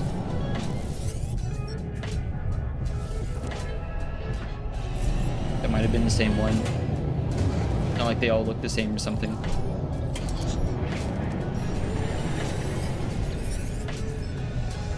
I feel like every time this happens, I miss the one A tier in the fleet until it's too late. I hire whoever, I destroy the Dreadnought, and then the one guy I didn't talk to was the A tier. Here he is, 15 mil for an A tier Corsair. Pirate Destroyer too. I think they're all destroyers. I like the combat perks, I just wish it had perks that reduced mission time. So that's one. I'll take at least two. I doubt we'll encounter an S class.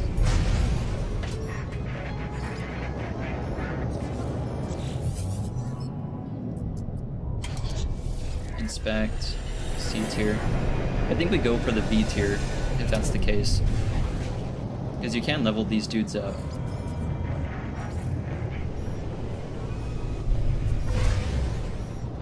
There's no one below, right? I've only been looking over the top of the freighter.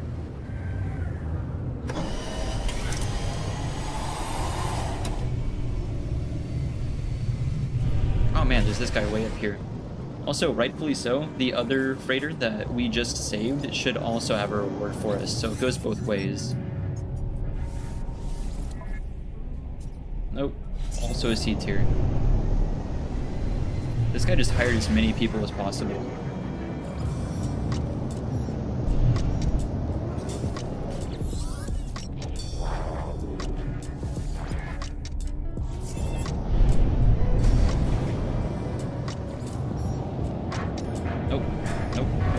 Rammed straight into it. Your ship is the best? I so doubt that. Yeah, C tier? No way, buddy. Your ship's the worst.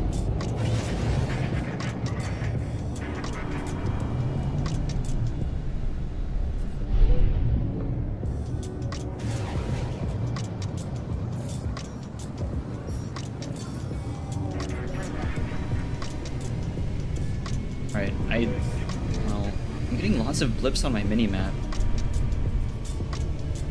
It doesn't help that the starships flying around are popping up on the mini-map the same way these support ships pop up.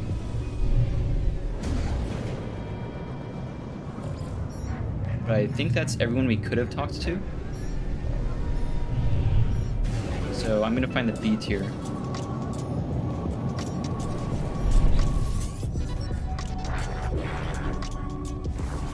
Yeah.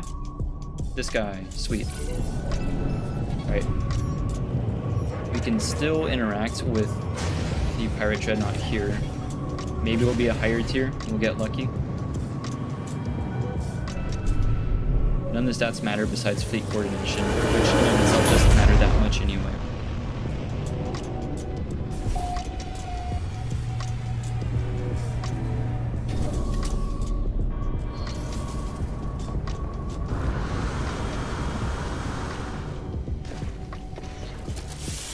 Super happy I finally figured out how this whole questline works, though. Hey, man. Nope, just yet another C tier.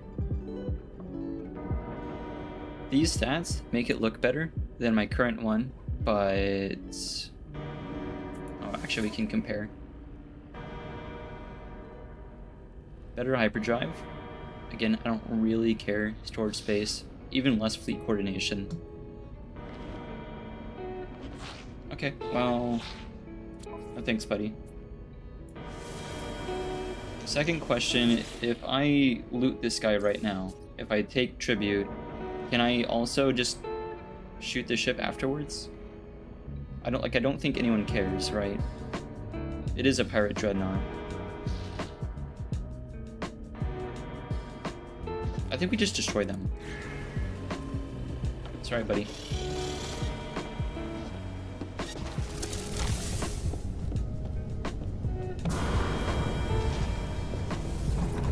Destroy for a large bounty. Yeah, I see. And usually that large bounty is a module, so...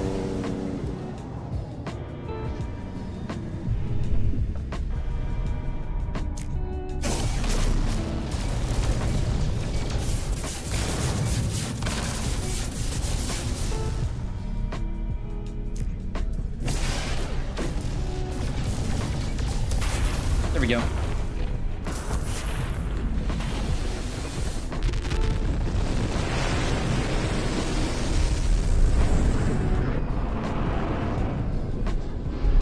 Probably should have gotten further away from the blast radius. It does look gorgeous, though.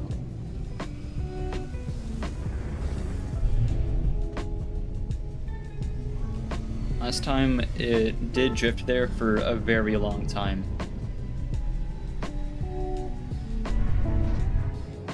Not really a complaint, but it would be very cool if they were all just kind of generally falling into the direction of one of the planet's orbits.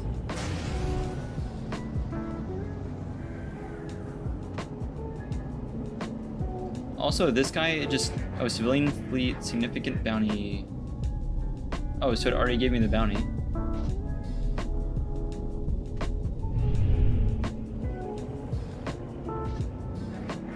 Oh, we can still recruit the dudes?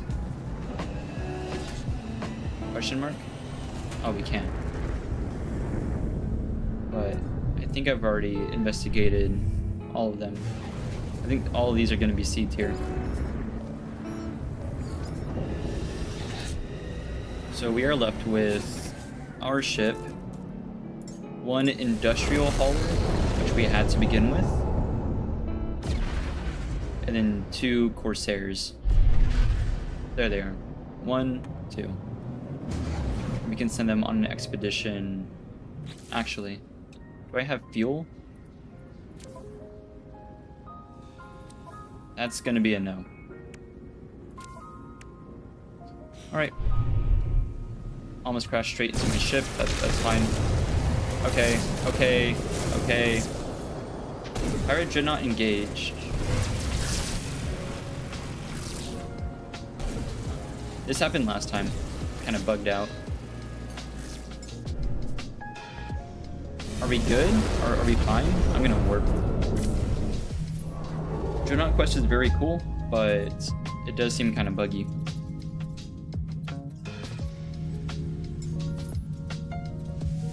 Gonna need another outlaw system though. Easiest way to get fuel.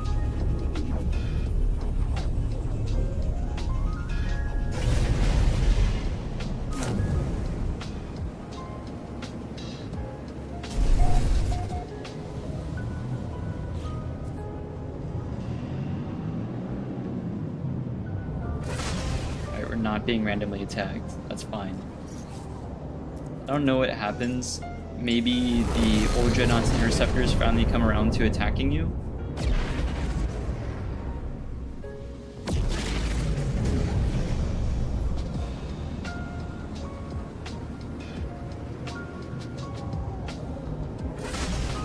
There we are.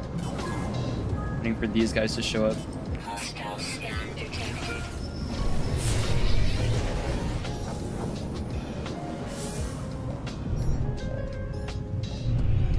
Valuables aren't really a concern here. I just want fuel. Hostile ships approaching. These things carry, well, when you do find some with fuel, they have a ton. We are being actively robbed though. Take care of that. Oh, wait. My combat frigate... It said deploying my combat frigate.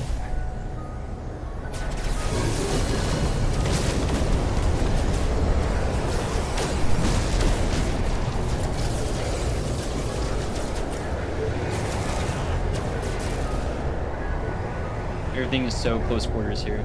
Can't really see what's going on. So it just automatically deploys Hostile ships defeated. my combat frigate. It's not like there's a million other frigates here, so I can't really see what's going on.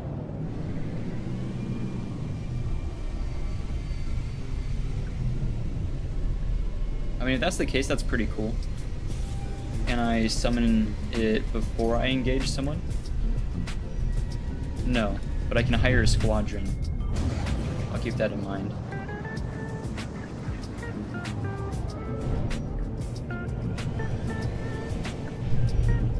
Okay, I think we get better odds of finding fuel looking at the actual ship.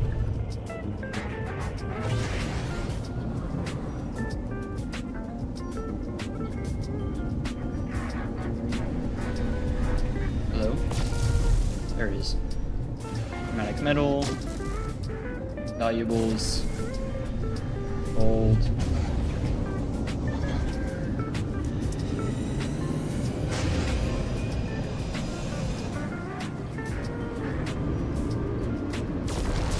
really just need the one container. Or the same. Oh, this guy's got a ton. No way this guy doesn't have some fuel somewhere.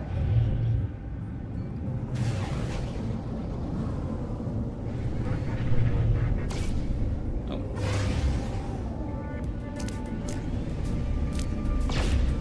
I'm not getting the same, like, intel. There it is.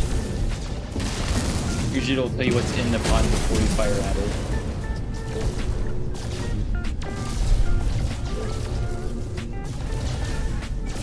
Fuel. A few hundred tons each is huge.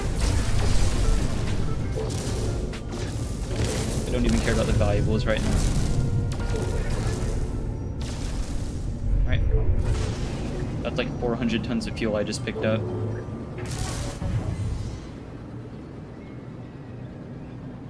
Get some distance.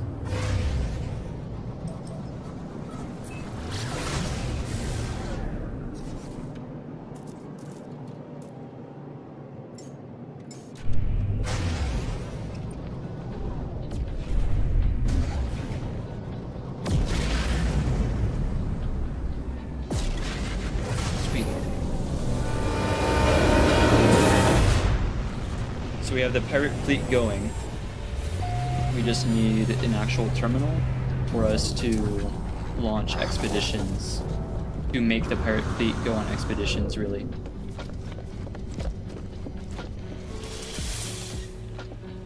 Which I don't think we have. So we need to build one. That just goes down to the docking bay.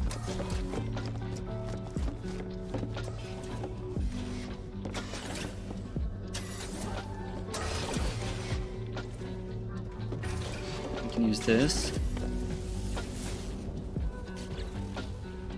Nice. Planetary probe just discovers the planets for you, so you don't have to land on each individual planet to discover it. Having a trade terminal here is so huge.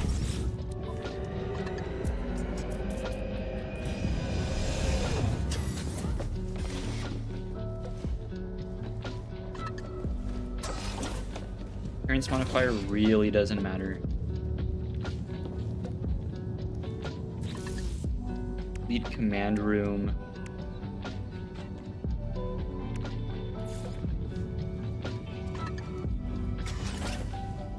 I don't know if it super matters, but can't put it there. Can I put it in the middle? Like right here in this space? I don't mean to like delete this guy standing there, but I don't think this room is being used.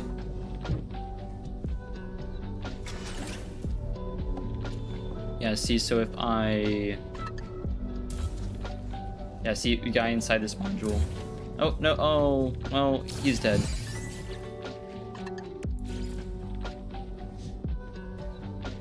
He will be remembered.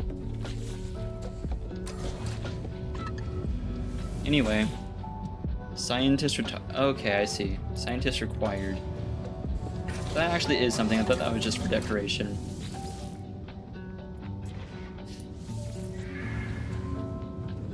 Alright.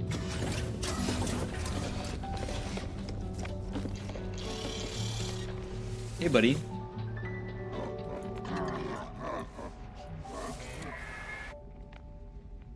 Combat patrol. This works.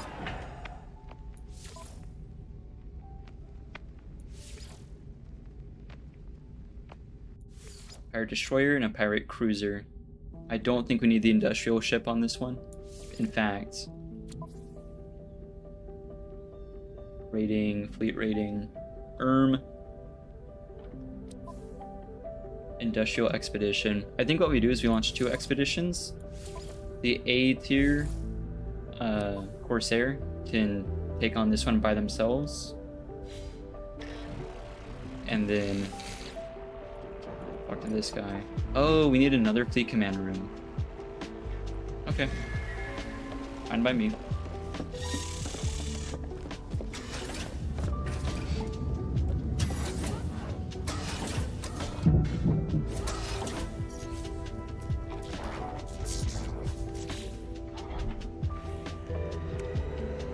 I have the parts to build another one. Oh, they're playing rock, paper, scissors. That's so cute. Bye. They're dead.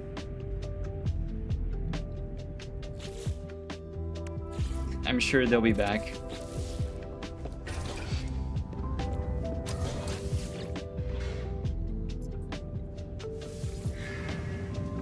Alright. I do feel a little bad. Oh no, see, they're fine. See? They're all good. Those definitely aren't just two different people.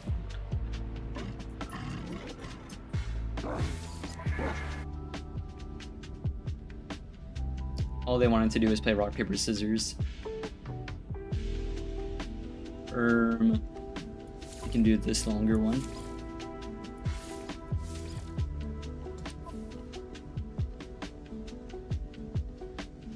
Sweet.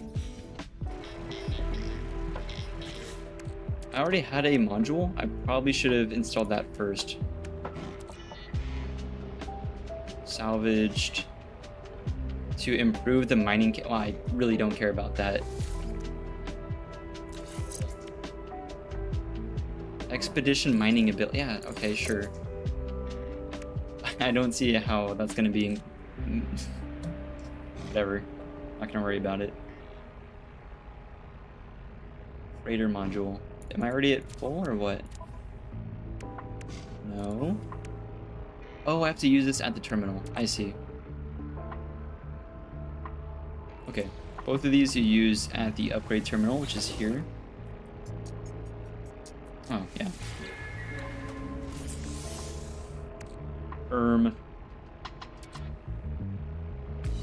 I think we just do this. I don't really need the cargo.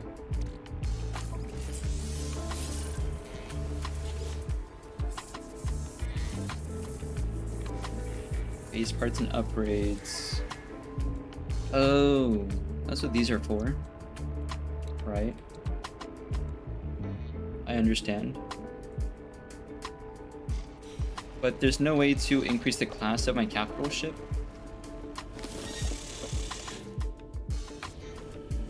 Hey, buddy.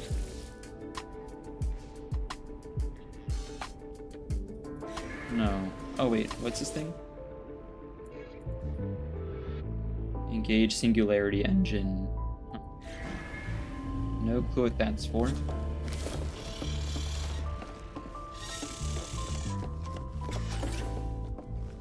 I think we're good. I wonder if we can sell black market goods through this terminal. I mean, it does say black market terminal, so I would assume.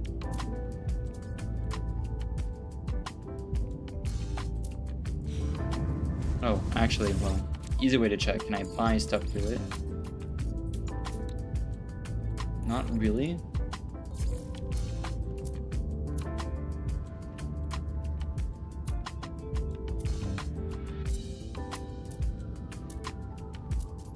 None of these are illegal per se, so I don't know.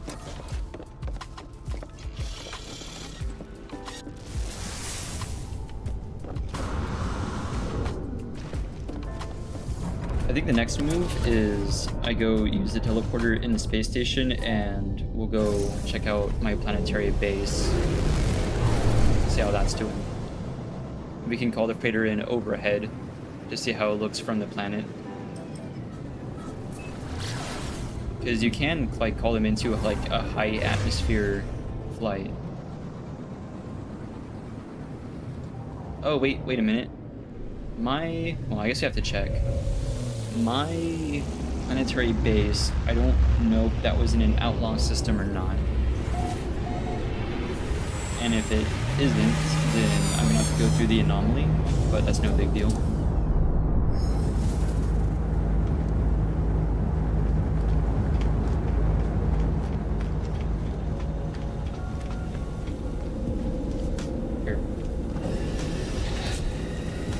I'm gonna hang out over here real quick. Let me check something.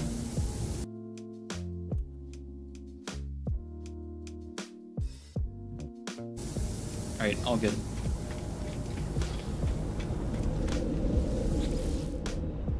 Kinda stinks not having a second monitor.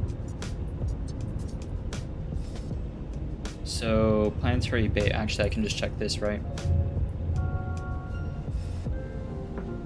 Minecraft 2. I have reason to believe.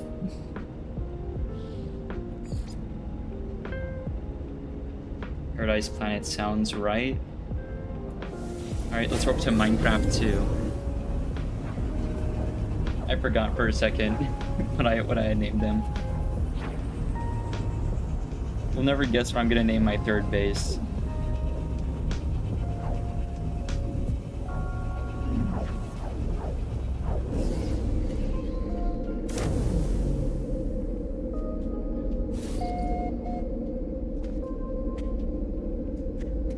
I could do without it parking my starship in the middle of my base, though.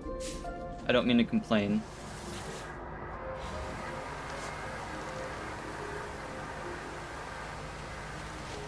I mean, it's just a little inconvenient, but I can get over it.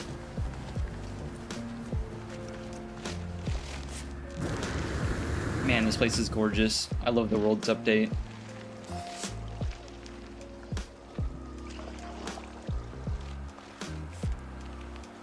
Every scene here could be its own, like, desktop, like, background.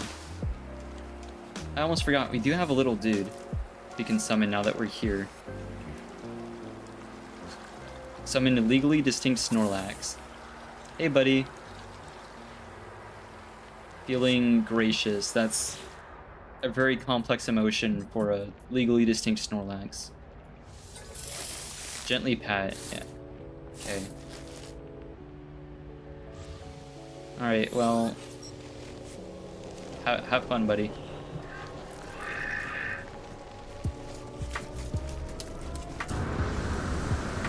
Most of the building materials can be made using carbon, which is all around.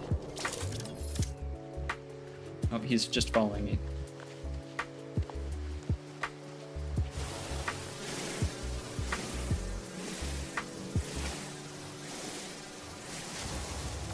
Legally distinct Snorlax, if you walk in front of me one more time, you are going back in the bin.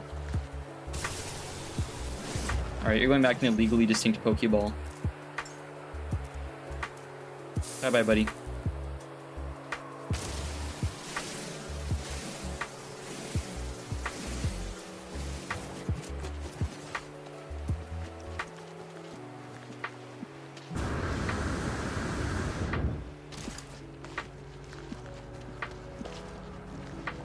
I think the first order of business is to move my starship a little to the left.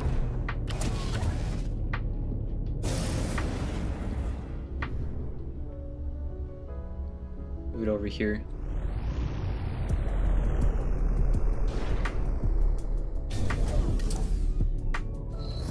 Sweet.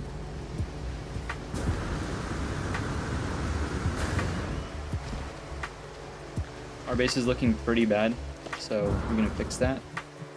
First though, I want to see what the freighter looks like once it's called in over us. Because the regular sized freighters look pretty big in orbit, but I think this one's gonna appear pretty massive. That's crazy.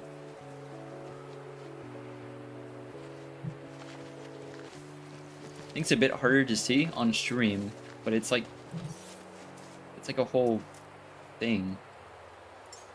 I don't know how to describe it. I'll put it a little to the side. The atmosphere is blocking it a little. Yeah, I don't know where's better for it. Be like over there. Dang. The lights come through. The shape of the frigate is only like barely visible. It's crazy. It's like drifting over the planet like a moon. Yeah, I think I'll leave it there. Hey, buddy.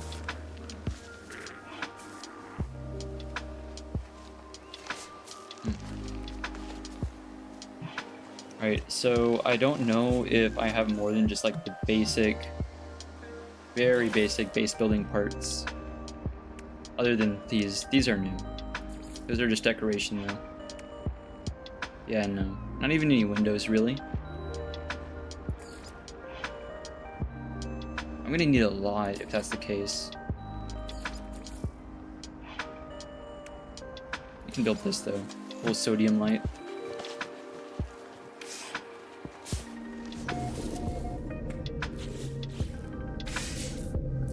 Okay, well, probably should have seen that coming. How do I attach you? Right? Right. Okay. I see. The carbon in there. Nice. I don't think that helps very much, if I'm gonna be honest.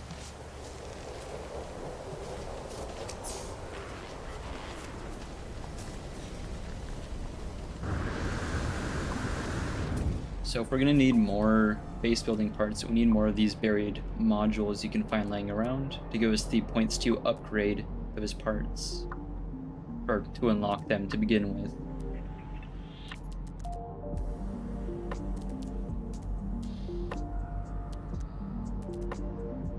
Looking for buried technology module, but I'm not seeing it.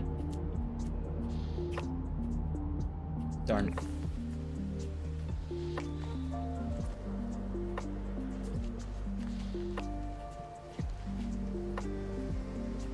There's a whole like pond over here.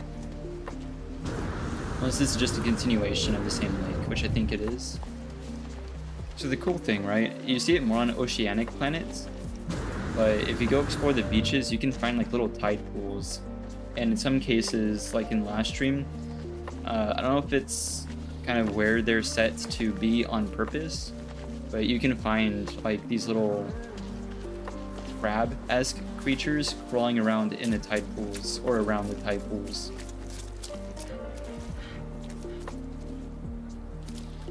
Not here so much though. Like I said, it's mainly oceanic planets. This is just more of a lake.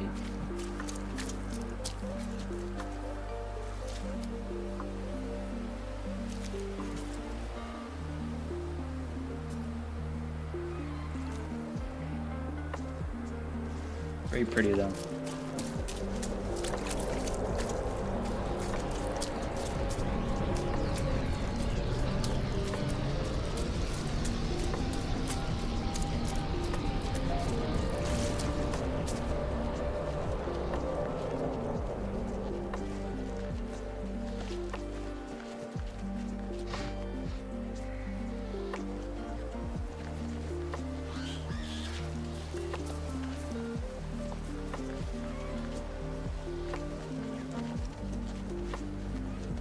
I don't see a reason why there wouldn't be technology modules on any one of the planets. Every planet should have technology modules.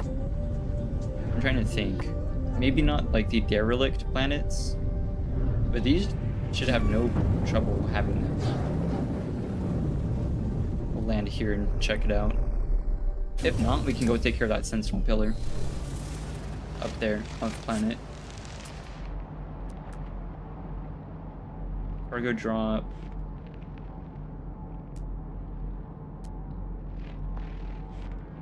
None of this I really need. Curious deposit, I'll check that out. There it is, technology module. So they're there.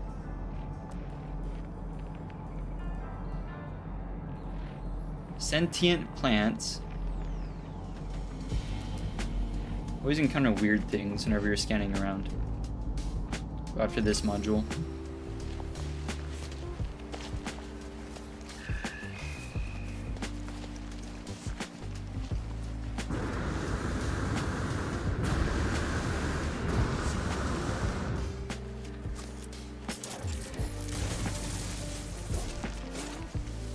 Yoink. You just kind of dig your way down to it and scoop it out.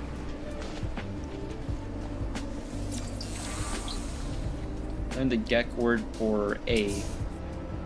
Oh, got a milestone for that. Scholar, yeah. Okay. Sure.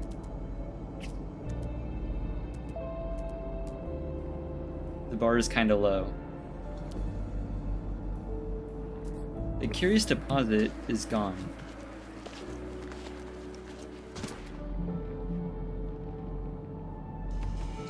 Sentient plant's still there. I think it's over this way. I want to check it out.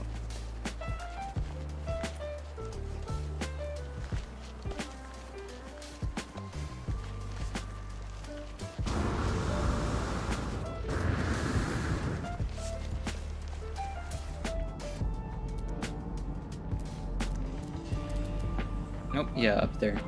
I'll get this module and then head up that hill.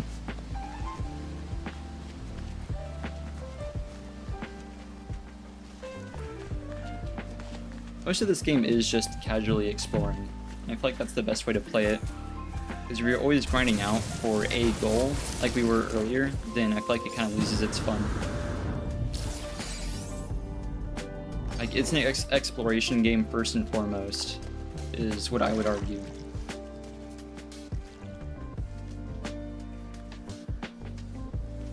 I mean, most people know that the A tier and S tier items are going to be better than the starting items, so everyone usually rushes for that, including me. But at a certain point, you are just rushing to be through with the game faster.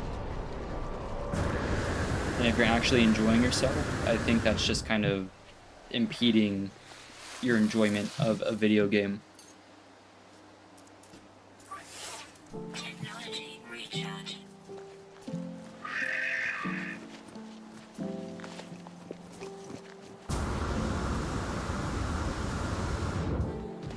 Curious deposit.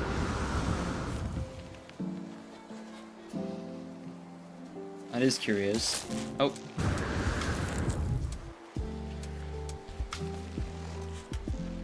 Runaway mold. If I'll get in trouble for mining these. Oh, they're... Are they falling or running away?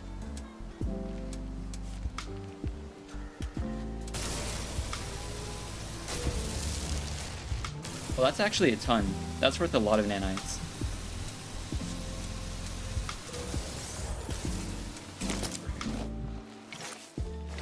They're definitely just falling downhill. Technology recharge.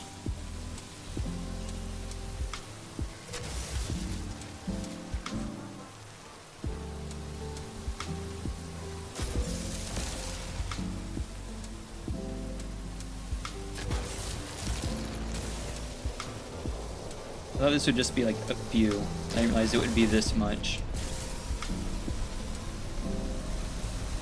You can turn runaway mold into nanites, which you can use to purchase upgrades. Well, upgrade modules. And this isn't the best way to farm it, but I'll take it since it's just right here.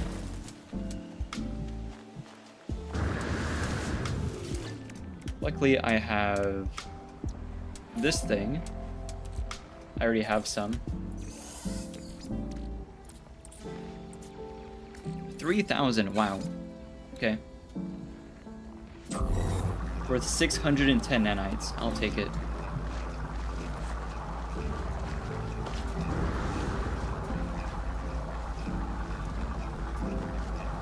I think we call our ship,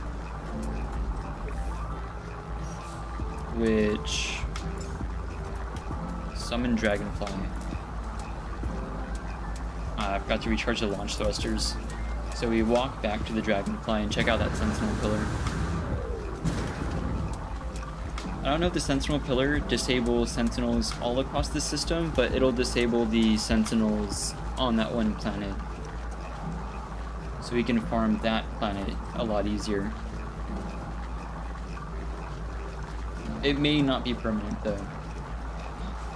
If that's the case, then it's not really worth doing. Other than just getting the quest out of the way.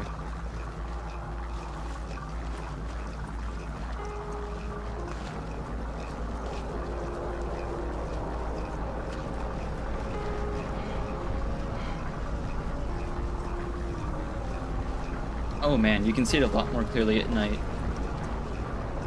Just in orbit over the planet. Well, not really in orbit, hovering over the planet.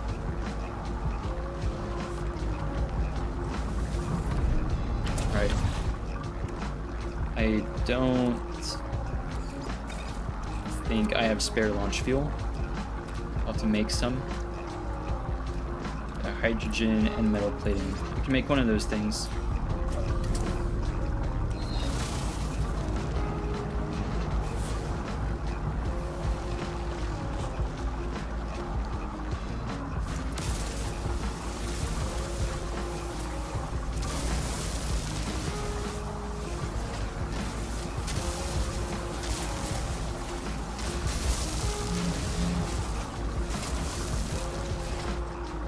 Might be enough. Should be able to just make it here. Yeah. Not a ton, but it'll be enough. You can modify your launch thrusters to be more efficient, but often that comes with kind of a half drawback where your initial thrust is way higher than it needs to be. Like if I save my restore point here, everything's fueled up and ready, and then I take off, right?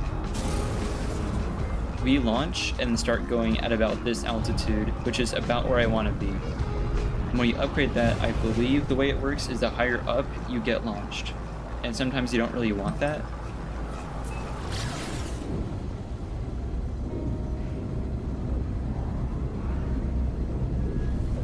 So I rarely upgrade the launch thruster.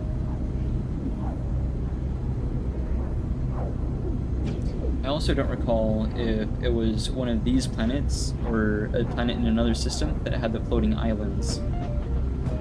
Like it floating in the sky islands. And when I checked them out, I could fly through them. But like I said earlier in the stream, someone said, right, I don't know if it's true, but apparently you can land on them now. Apparently now they have collision. So I want to check that out. Refuel. There we go.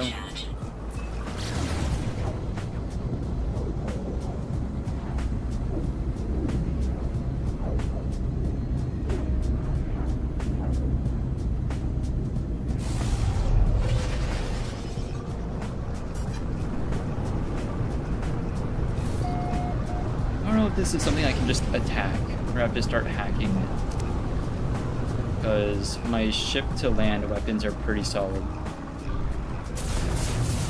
That is kind of the point of the positron ejector. Pull around, we'll land here.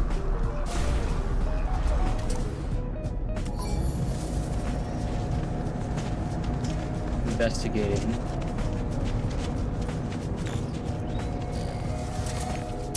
Save this point.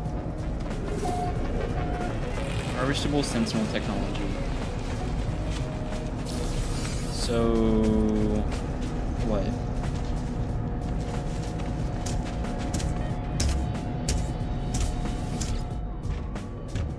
Boundary node exposed. Oh, okay. Oh, so it just gives us access to it? I'll take the weapons tech. I see, so it's just access to a multi-tool. This one's just not very good though.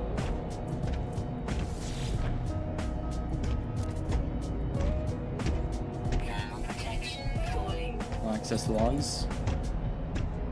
Imposter? Voice of the Hive.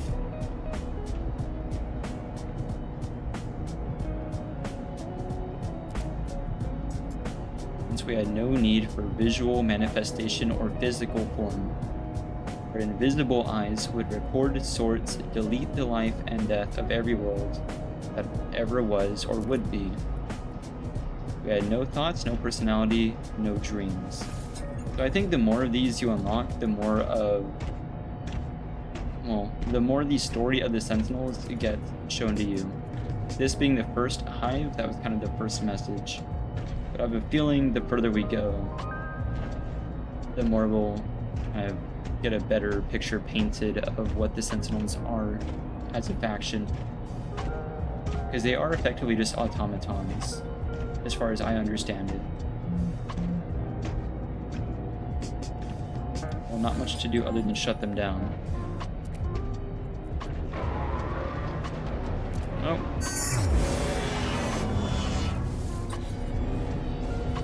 Sweet. Does that mean I can attack this now? Seems like it.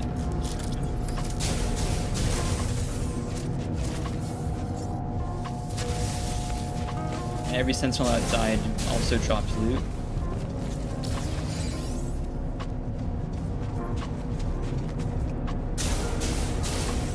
Sweet. I think that's everything.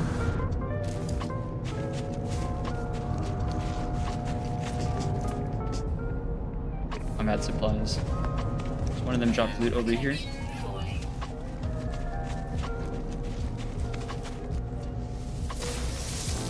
I'll take that. Kinda neat. See, usually you have to go through a whole combat sequence at these pillars, but earlier I had engaged the sentinels and gotten through kind of all the waves of combat, which effectively just gives you the location of a free pillar, it seems.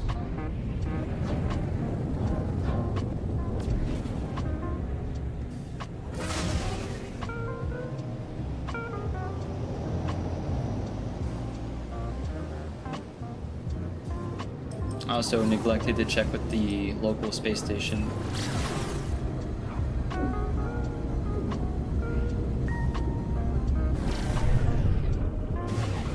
Don't know if I confirmed whether or not this was an outlaw system. It just kind of allowed me to warp here. Derelict freighter. Is this a real derelict freighter, or is this just called a derelict freighter? Because there are explorable derelict freighters. I did that last stream. But, well, would be a lootable cargo pod if it had anything inside. That one is also empty. So this is just nothing then, right? So yeah, the derelict freighters are creepy, but I think this is just a thing.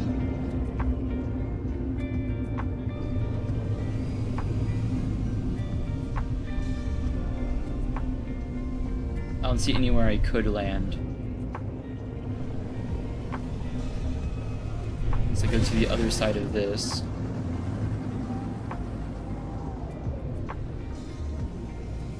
Yeah, no. That's just a thing in space.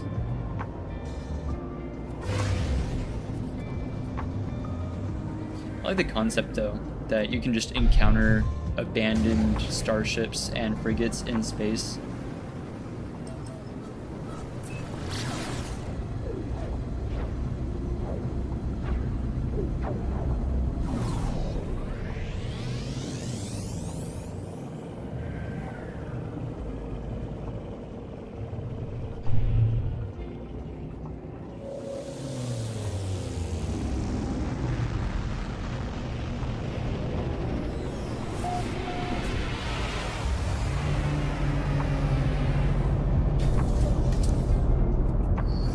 Spoilers, this is a normal system.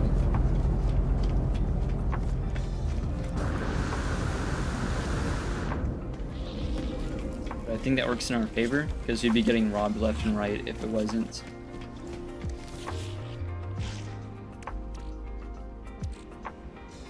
Considering our base and our freighter are stationed here. You can open up these packets. As well as, I think there was a tech packet I had? Question mark? Yeah, right here. Alright. We'll sell off everything valuable.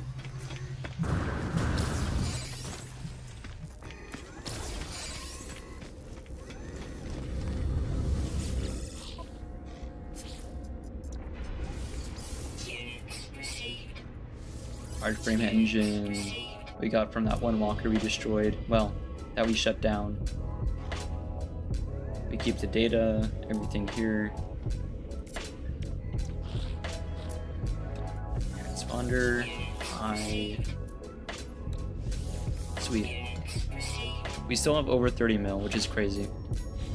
We can get rid of our upgrade modules with any one of these vendors. After this one.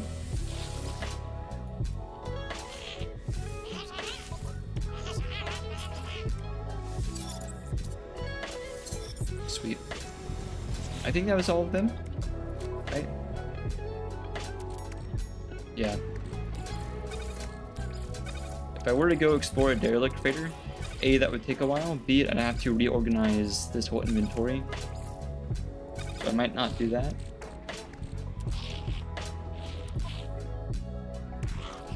Yeah.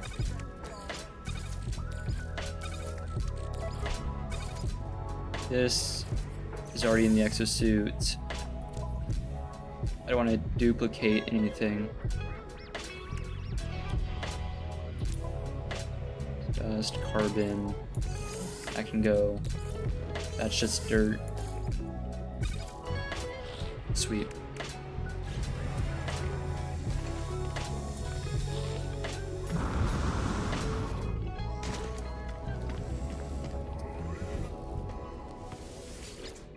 And this still works the same. I don't think I'm gonna build the custom starship. I'm pretty satisfied with the Dragonfly. It's performing pretty well.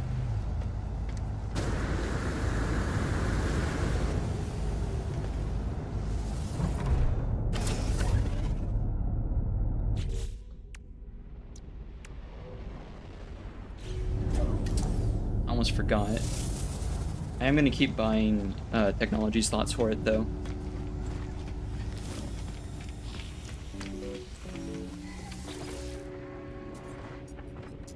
Upgrade starship. 22 mil.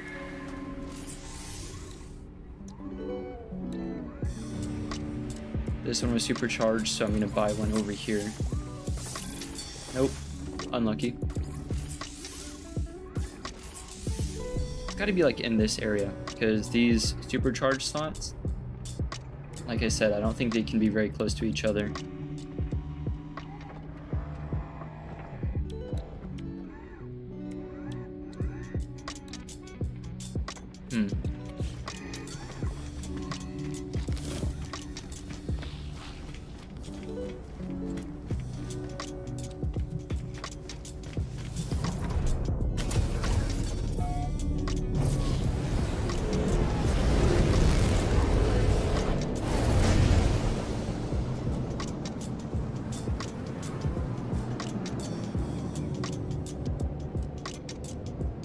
Where's our home base? There.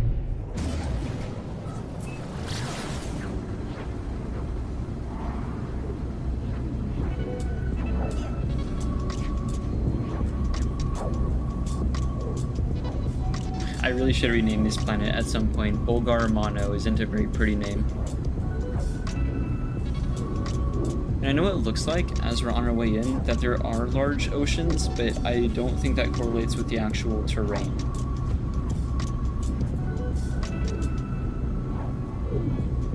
If I drop in over here, I think terrain's gonna load in on our way down. Unless I'm just wrong. It would be good to have an ocean.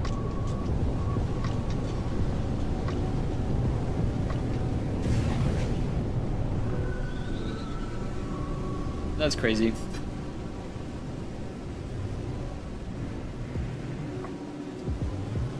Oh, butter my biscuits, I was wrong. It's just ocean as far as the eye can see. Except for this one little rock.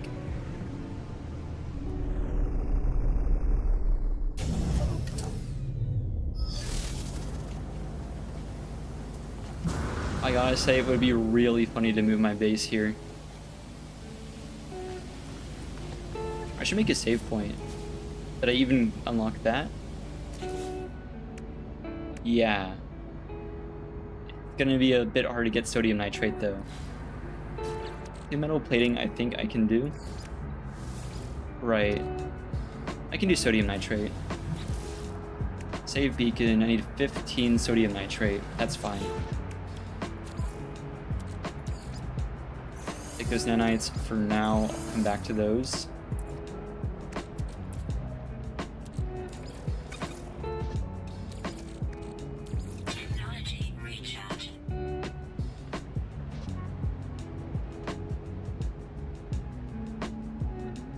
wonder if that's part of the world's update, because used to, whenever you were looking at the way a planet looked, kind of from beyond the atmosphere, just from orbit, a lot of times it wouldn't match up with the real terrain.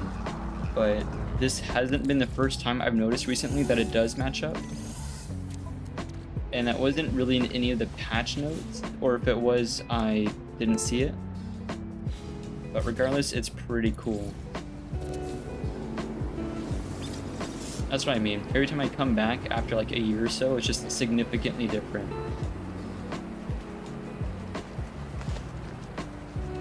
I love how I spent so long saying that there's just no oceans, and this is one of the biggest oceans I've ever seen. And also the wave height is different for these oceans, which is really cool. But I've also noticed there seems to be 2 different wave heights, and I think it just cycles between them. One is way rougher seas than the other.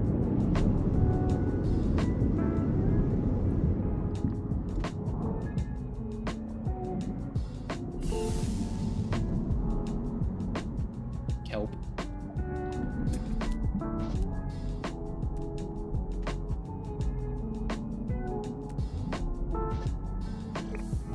I'm gonna check out the alluring specimen, but I'm prepared this time. Get the problem solver out real quick.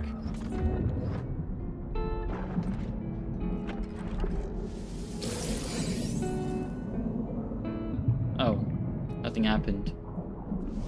Nope. Reload. Problem solved.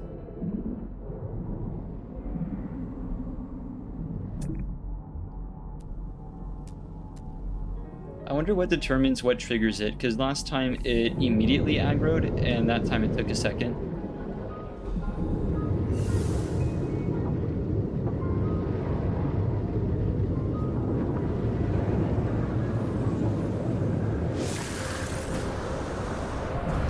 Give my guy some time to breathe.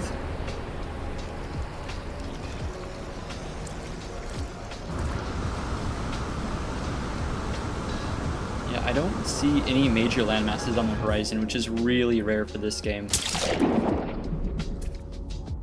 Kind of like Minecraft, where it's a little difficult to find areas that are just only ocean with any decent render distance. So beyond crystal sulfide and armored clams, I don't think there's too much to loot. So not really much different from the lakes. I wonder if these oceans have different like life in them than the lakes. Like there's different things to scan. I would kind of assume so. But a lot of this stuff has already been discovered, like these plants I'm trying to scan, they've already been discovered.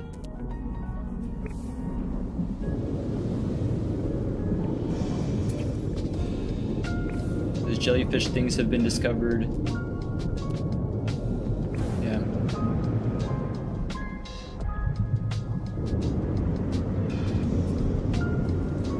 There is a, so there's different like exocraft, different vehicles for exploring planets.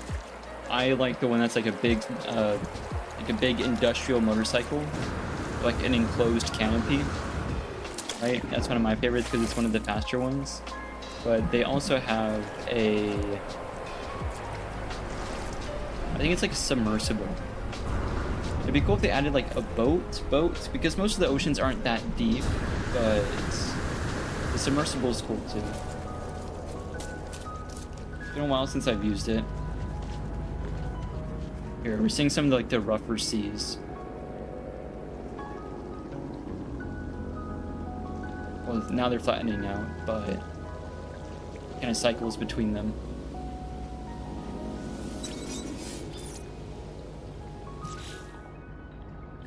I also think I misunderstood what the save beacon does. It saves, well, restore point save. So if I die, I restore here. But the astute among you might notice restore point saved. So I don't need it because I get it from my starship. I thought this would be like a waypoint. And I think there is a waypoint, but I also think you can mark these. I don't know if you can mark it permanently. Press E to place a custom marker. Yeah, no, not quite.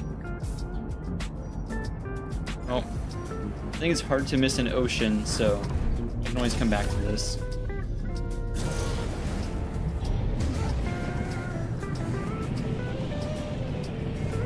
Let's go back to Minecraft 2.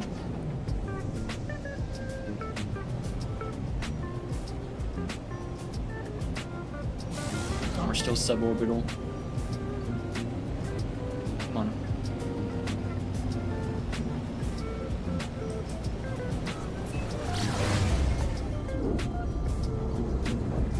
Gorgeous atmosphere.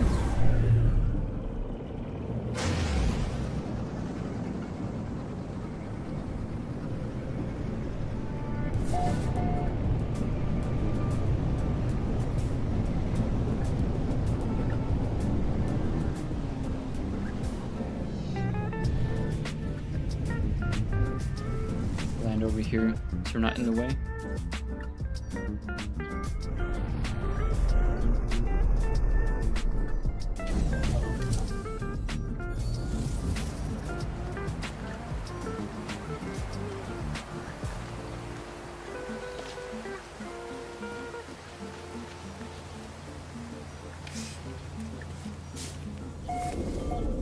That's just the reactor. Where's the computer?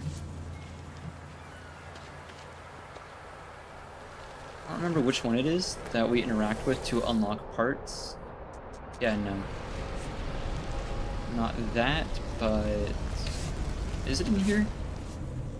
I thought I had to build one.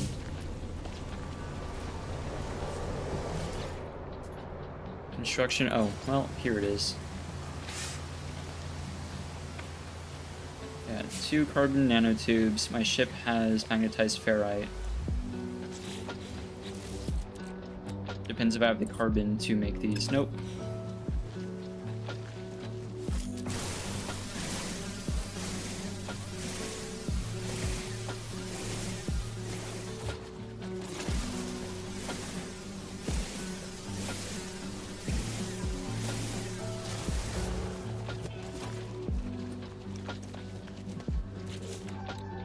Speaking of carbon, we can go back to making nanites.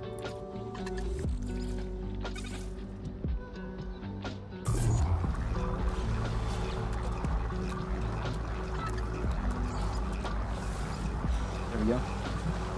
Ship had magnetized ferrite. I'll just transfer it all to my exosuit.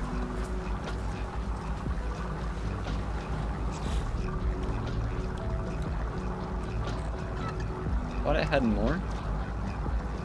But that should be fine.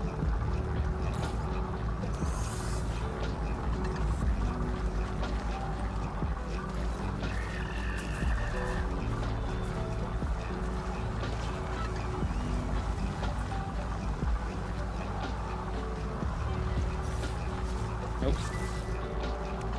Yeah, okay. I don't know if we build it inside, because we're going to be renovating all of this anyway, so I'm just going to leave this outdoors.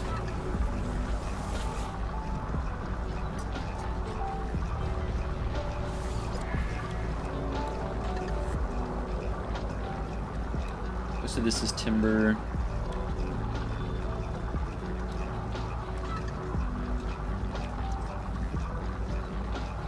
I think you get glass stuff from the anomaly. I mean, well, okay. This is timber framed glass. I actually don't mind the look of timber.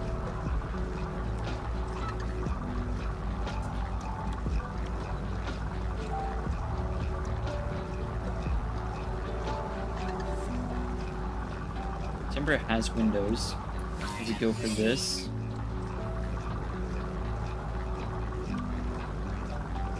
Timber.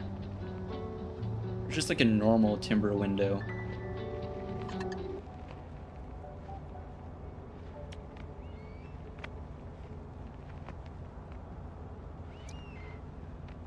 We can go for this one. Still have 2. Timber doorway, timber power door. Most of these roofs I don't care for. Item Like received. corner roof. Just like a normal sloped roof would be cool. Timber frontage.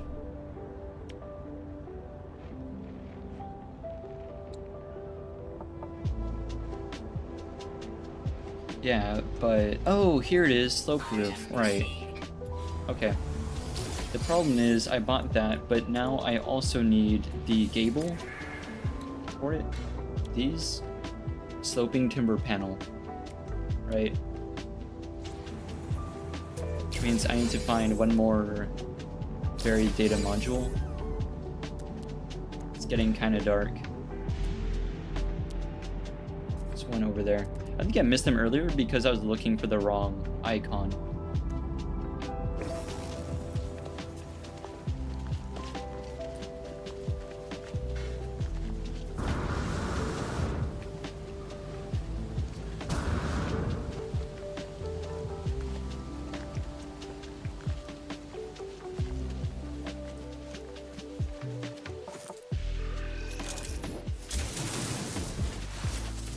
Sweet.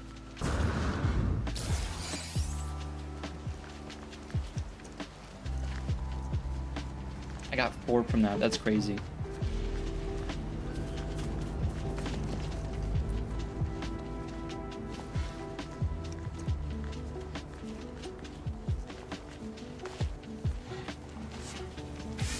Cool.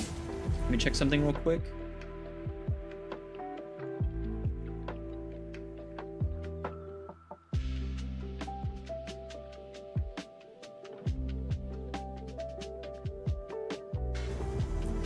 Sweet, yeah, that's why I checked. I think I'm having the same issue with live chat that I was when it comes to monitoring it. Let me reload something real quick. There we go. Yep, I just had to reload stream on the device I'm monitoring it on. That might have been what happened last time, but I might have also last time been sorting by top chat instead of live chat. It's just something I've noticed with YouTube streaming is it's really easy to start, but man, run into issues like that a lot.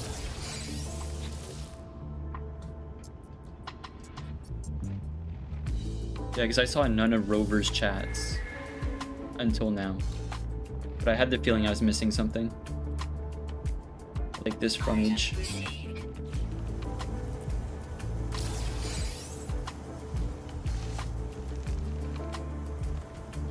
Yeah, also he was mentioning, I do remember, I think there is like a waypoint. That is just a save beacon.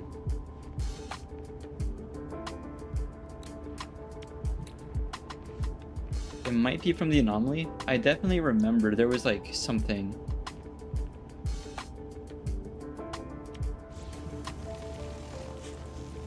Oh well. Now that I have those parts, I can take a look.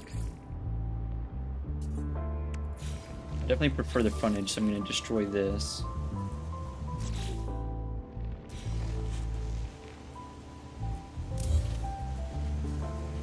I think destroying this is fine. Start with that. I need glass. Can I even make glass yet?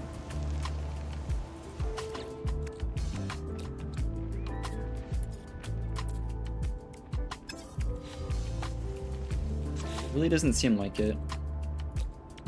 Yeah. All these recipes I'm sure I can get from the anomaly. And I have the nanites for it, so I might actually have to do that. And make this a whole lot easier. Furnish, does that take glass? It doesn't. That's so good. There we go. Might have looked better the other way around, but that's cool. I could just move it.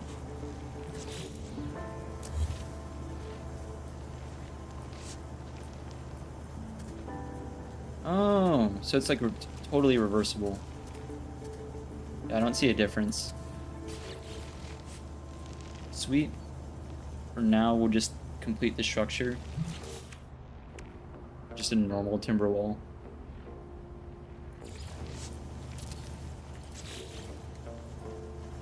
I don't think for any of these I need more than the ability to make glass.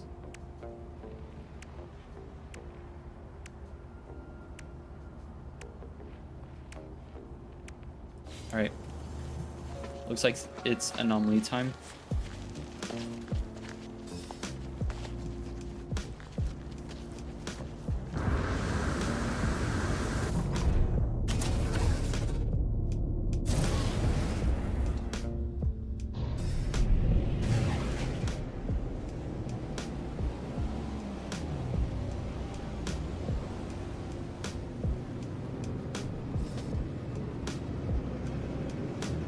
I think it's cute to have gone from like a bunch of piracy related things to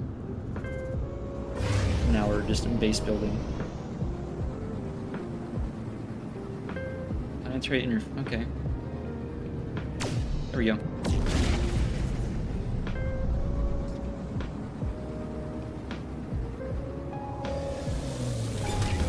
Yeah, that's crazy. I think I missed the last raid for the same reason, because I hadn't refreshed. I saw in one of the chat messages warning me that I was missing the raid. But I fixed the settings and I believe I fixed my chat.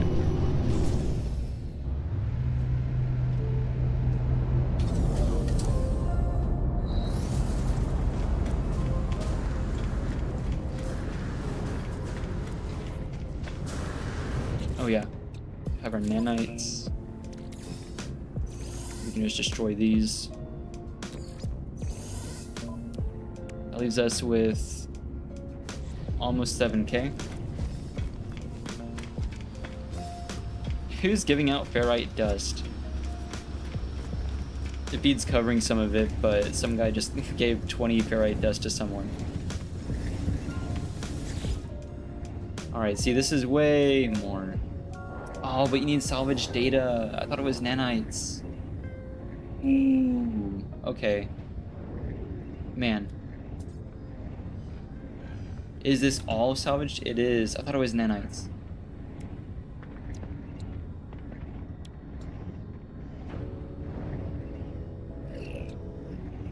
Mad. Minotaur. Pilgrim. Colossus. Yeah, okay. Man, okay. That's fine.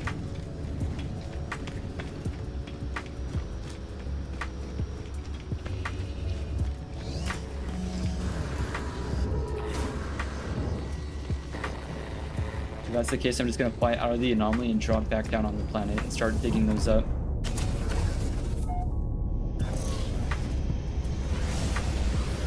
I kind of figured everything from the Nexus would just be nanites.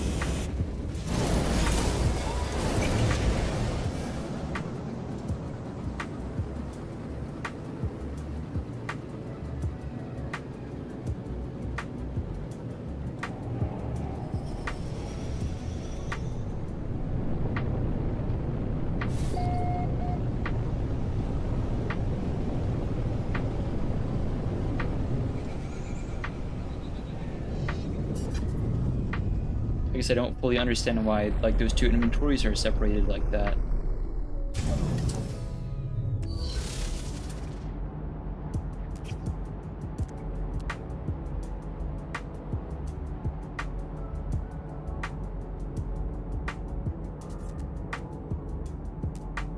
There's one. That one's a bit closer.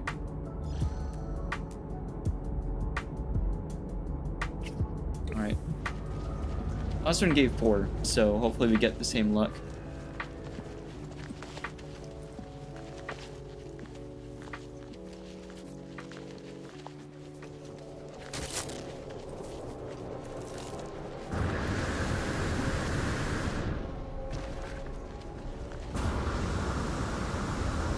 Recently I've been seeing a lot of gameplay of a very Among Us-esque game named Lockdown Protocol. I'm seeing a lot of people playing it and it looks pretty fun. The only drawback is it seems like it's better played with more people. And it's kind of hard to round up like 8 dudes to play. Just one salvage data. Oh well.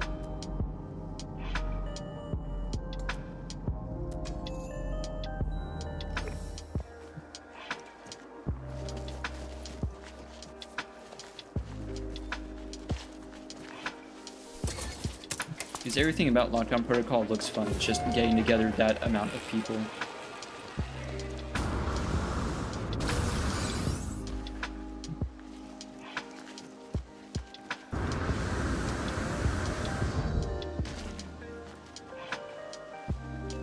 Might need some of this later.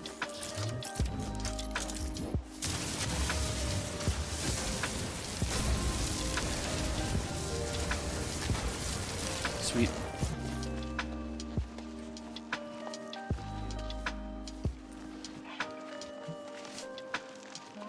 Yeah, I mean, regardless of what game we play, kind of the same tone, the same lo-fi, the same, at least like the color palette of the little like raccoon dude there. I plan on keeping that pretty consistent. I'm gonna be really excited when October rolls around and start doing some like Halloween-esque content. I want to do more artwork for the channel. I'm not super artsy, like, by hand. I can sketch, but that's about it. But I'm pretty decent at pixel art. I've been learning a lot about it, and I have a palette that I picked out that I think works really well for the tone I'm trying to set. I can also make the little raccoon dude, like, talk when I talk. You can start getting into some, like, VTuber-esque territory there. But right now it's just cycling through one of its default animations. I think it's like 48 frames I gave it, so it's a really just long animation. But with OBS, I couldn't figure out a way to get it to play different animations from like a couple different keystrokes from my keyboard. What that means is like older games, if you notice the dudes are idling and they're just breathing, just heaving in air all the time, that's just because it's cycling a breathing animation. If you look at my little raccoon character on top of chat, it's not really doing that, right? It's breathing consistently, but it's not constantly, you know, in, out, right?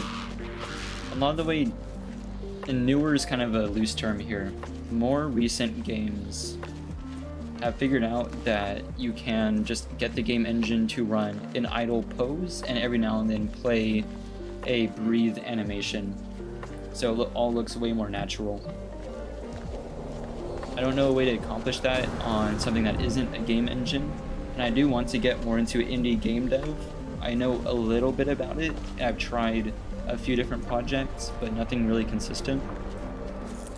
But I like to continue working with this palette, this art style, all that.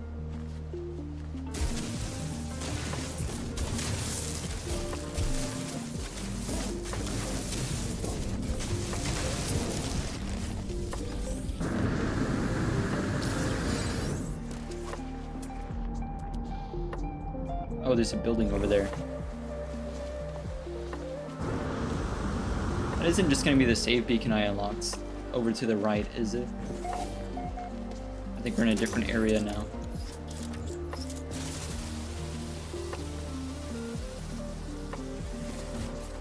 I don't have a lot of experience with any animation that isn't pixel art, but I can always just keep upping the resolution of what I do. So like the original little channel icon I did, the first little raccoon guy, was about half the size of the one I'm currently using. And every time I do a new iteration, I try to double the resolution. But I went a little bit, well, a lot of it more detailed than this one. I doubled the resolution off of this one. And at a certain point, it stops resembling pixel art. So I think I reached a good size here. But kind of the other thing I want to do is make it so that chat can control it. And I know Doug, if you're familiar, does a lot of stuff like that. He posts his code for other people to use, and he encourages people to do similar things, but it's more friendly with Twitch, right? YouTube can do it, but it seems pretty problematic. This is also definitely a Sentinel outpost, so I'm gonna break in after I recharge life support. There. There we go. Excuse me.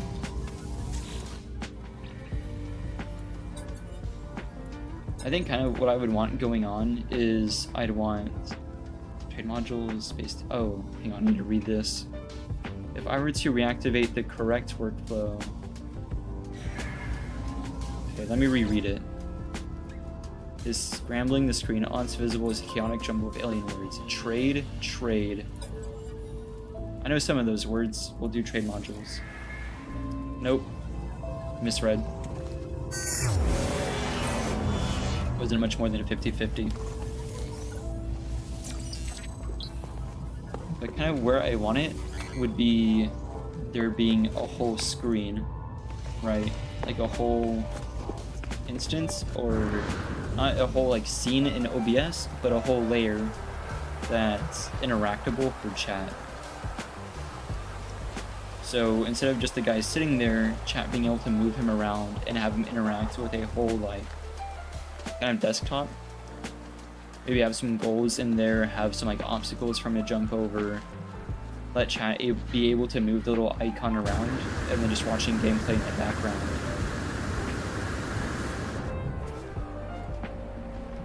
But firstly, on YouTube, I don't know how I would do that. I think it would be best if I just stream on YouTube for the sake of getting monetized, and then I might move to Twitch, and then be able to implement that stuff.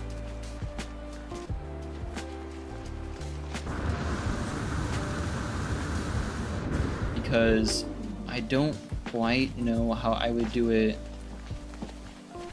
through the platform, other than having to have Python running in the background, which is fine, but I was kind of hoping there'd be a native command to move OBS scenes, well,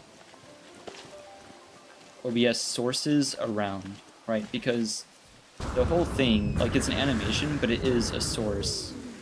And to be able to toggle different sources based on those commands, if I can make it so that a command deactivated one source and activated another, it would deactivate the idle animation and play the walking animation, and then also move him in like a direction.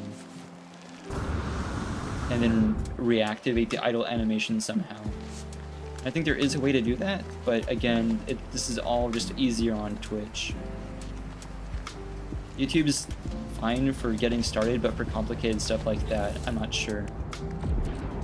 Because you need stream elements, and I have stream elements, but I don't think I can make it control sources like that without a plugin.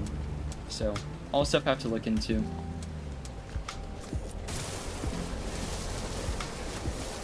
At a certain point, though, I don't know how far down the line, I want it so that he's not just sitting there.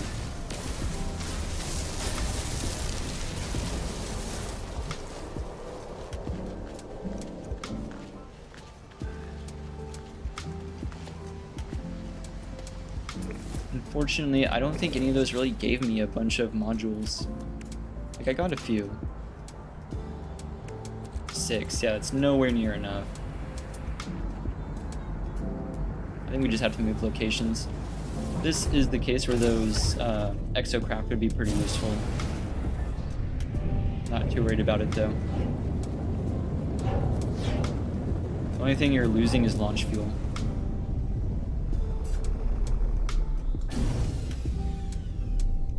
One sec.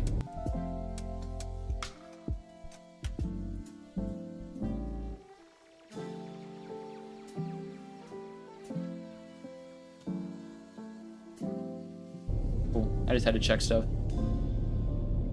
It's always good to like do a refresh or a reset of the page. I'm just real scared of having last stream's event happen again.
This game's pretty easy to stream.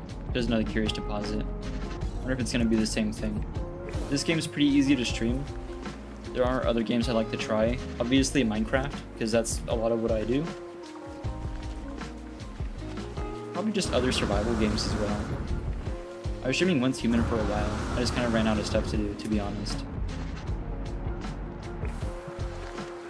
And this appears to be the same stuff. I wonder if I can just use the scatter blaster on it. Meh.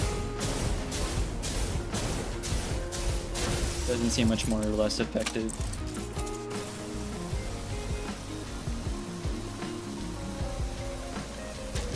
Might do Skyrim, but Skyrim has a weird issue with their music. A lot of games have an option, well, more recent games have an option to have streamer-friendly music. Not only does Skyrim not have that, but a lot of people have encountered difficulties using the in-game audio even in the context of playing the game. Because of the way different stuff is owned, different sources, different copyright owners. It's just a kind of a mess. Copyright as a whole is kind of a mess on YouTube. YouTube does take repeated false claims seriously, like from the same source, but it's difficult if A, it is a foreign company, and B, if it's just a one-off thing. And there's lots of copyright scammers out there.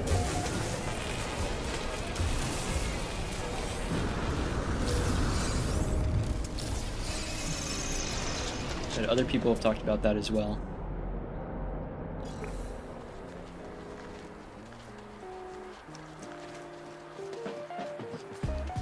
See if legally distinct Snorlax has learned his lesson. Come on out, buddy. What's up? I like how he waddles right up to me. What does it look like when I ride him? Do I just like sit on his head? So I'm just like on his back. I can see nothing. I can see very little. Sorry, buddy. I don't think this works. Okay, buddy. Legally distinct Snorlax is such a sweetheart, but boy is he just not a good companion.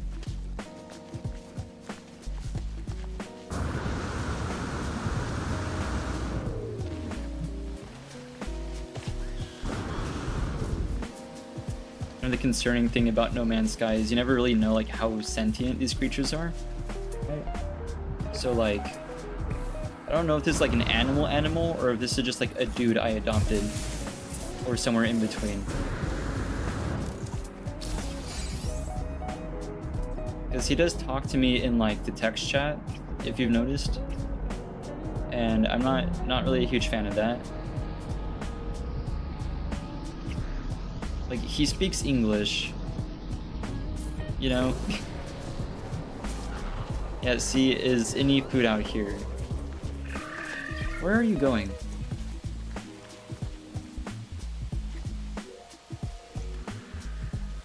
Let him do his thing. Huh?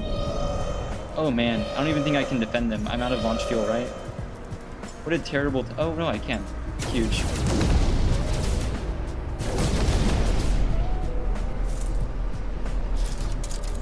Yeah, get out of here.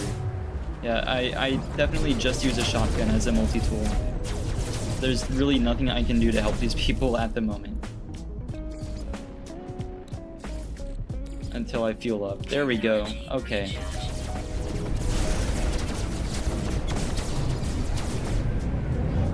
Pull around. Try not to crash.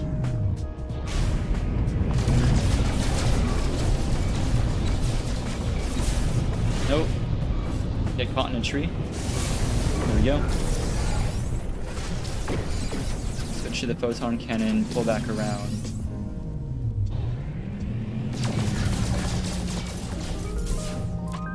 My second question is, why do I care about this area being attacked? I don't think there's anyone here to actually reward me, nor to have been endangered by this attack.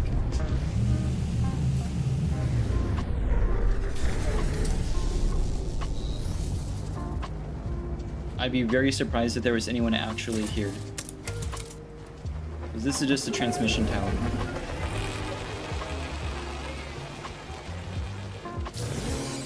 No one in there. Nope. Yep, okay. Whatever.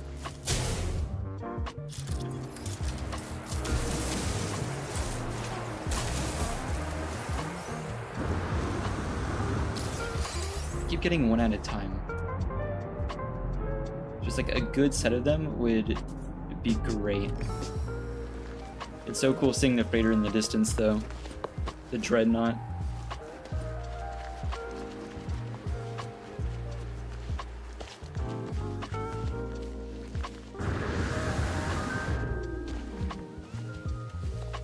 Speaking of last stream, I wonder if just like chat, if YouTube's chat would notify me if I were being raided, or if only I would know is seeing my view count dramatically shoot up if I were raided. That's something I don't know. I have Stream Elements alerts turned off. So other than that, I don't really know how I would find out unless someone told me, you know? Like, unless someone told me, I don't know if chat would, like, or if YouTube's bots would say something.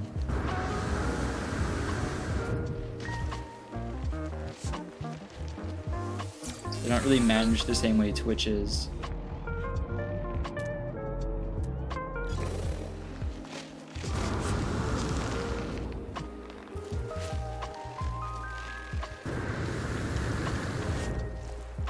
I guess it just depends if it's a native feature of YouTube or not. If it's like a module in Stream Elements I need to turn on, then I don't know. You think it would be a native YouTube feature,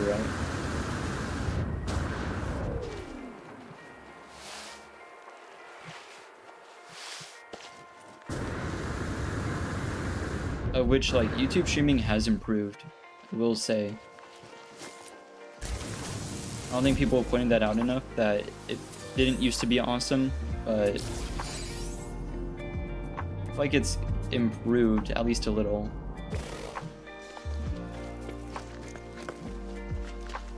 I think a lot of it is people are so used to Twitch. Twitch has certain, well, Twitch's communities are different. There's a different atmosphere. YouTube's much more sanitized, right? But YouTube can't also, they can't use the same jargon because a lot of that is copyright. So raid, everyone calls it a raid, right? But realistically they are called, and I think copyrighted as Twitch raids.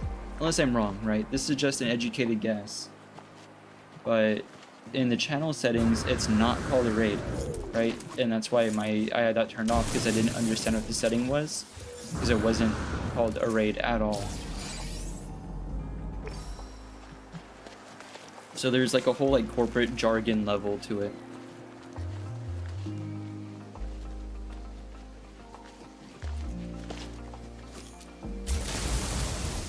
We can call it a raid because we aren't YouTube, but YouTube as a company, I think would be infringing on copyright if it was called that.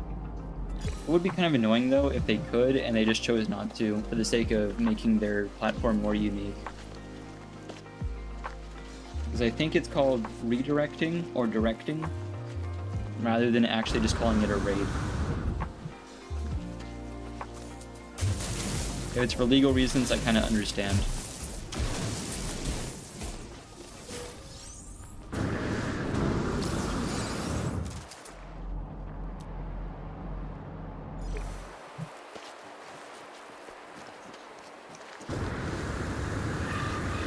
Sunset's always gorgeous on this planet. Is that you, buddy? Nope, that's just... Where did legally distinct Snorlax go? I think we left him in the dust somewhere. Imagine you just see him like start running over a hill towards us. Where'd you go? There you are. Hey, buddy. You're feeling rambunctious. Hello, best creature night. Yeah, see, that's I'm uncomfortable with you being able to not only speak English but be literate, mostly literate.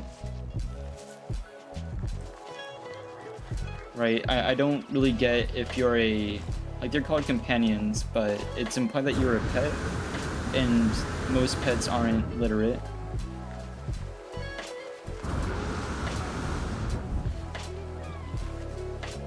You might just be a guy that I adopted slash abducted, so, you know.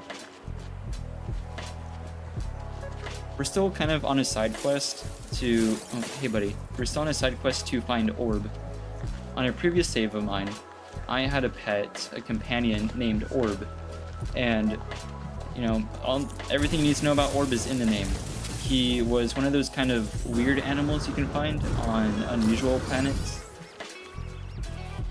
There's like fractured, fragmented planets, not the same as like atmosphereless planets. And you can find animals, you can find fauna that is unusual. You can find like floating cubes and like these fragmented looking animals. But one of them that you can find is just an orb, just a floating orb, no other features.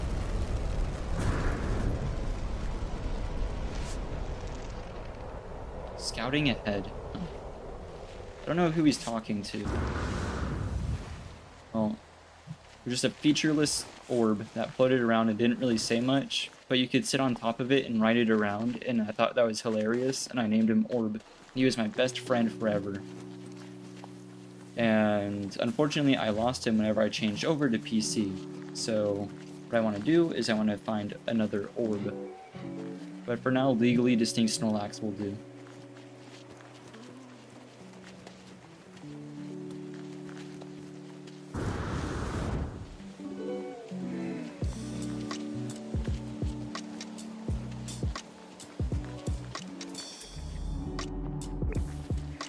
$500 units, so yeah, no. I've been walking blindly in that direction without seeing how far I needed to walk. There we go.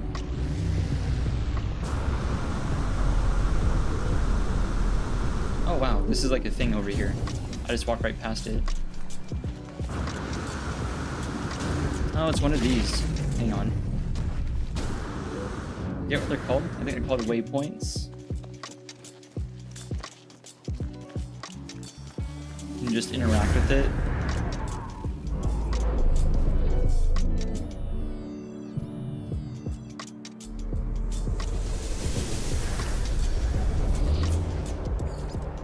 Minor settlement.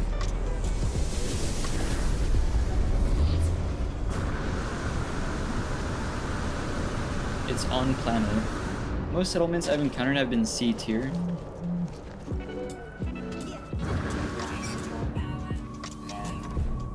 But we can check that out. Let me save my restore point here. Here, I'll leave y'all right here for a second while I go check something out. I'll be right back.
Hello, hello, I'm back.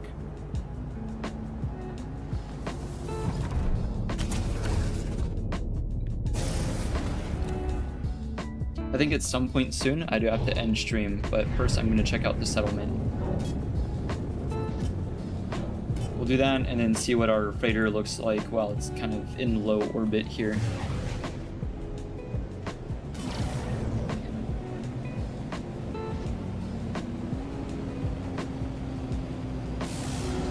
Nope, still can't. Gotta get out of orbit. Well, out of the atmosphere first. There we go. Kind of mark it. Still no.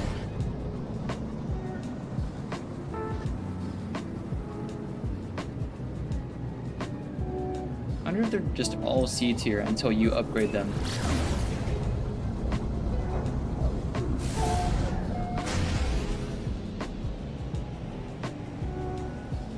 I also just remembered I never put away legally distinct Snorlax, so I think we just left him there. I'm sure he's fine.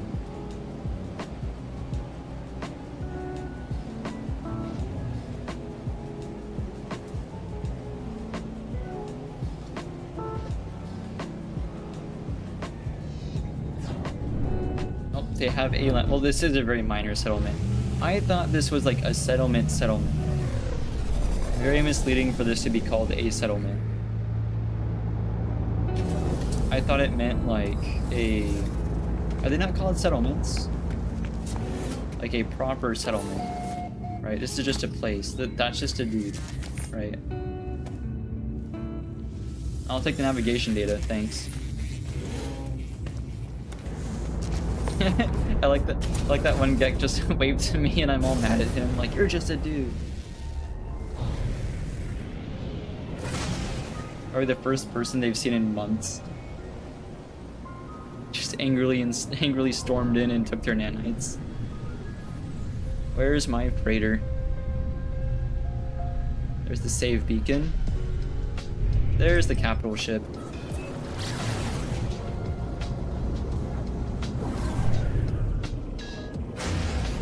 Oh, is the bottom checkered? Or does it just look like that from this distance? No, it's definitely checkered. I wonder if it's meant to be.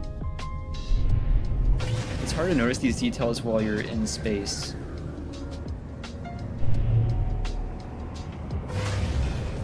Let's get above it and look down on it.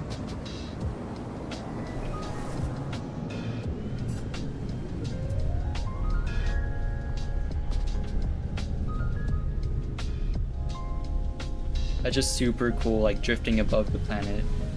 I love the way that looks. I mean, a nefarious looking capital ship here. This thing looks evil. Awesome. Works really well with the whole pirate motif.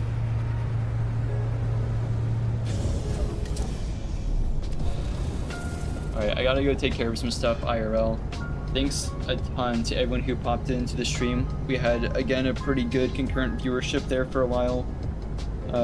Thanks to the people involved in the last stream for helping me get my settings corrected. Again, thanks a million. The guy's name was Survivor... Survivor or Survival? I think it's Survival Bob. I tuned into that stream and then he had another stream today. So definitely go check him out, Survival Bob. Real cool, well, seems like a cool guy. And again, he helped me get my settings corrected, which I super appreciate. So thanks again to everyone, and I'll catch you on the next one.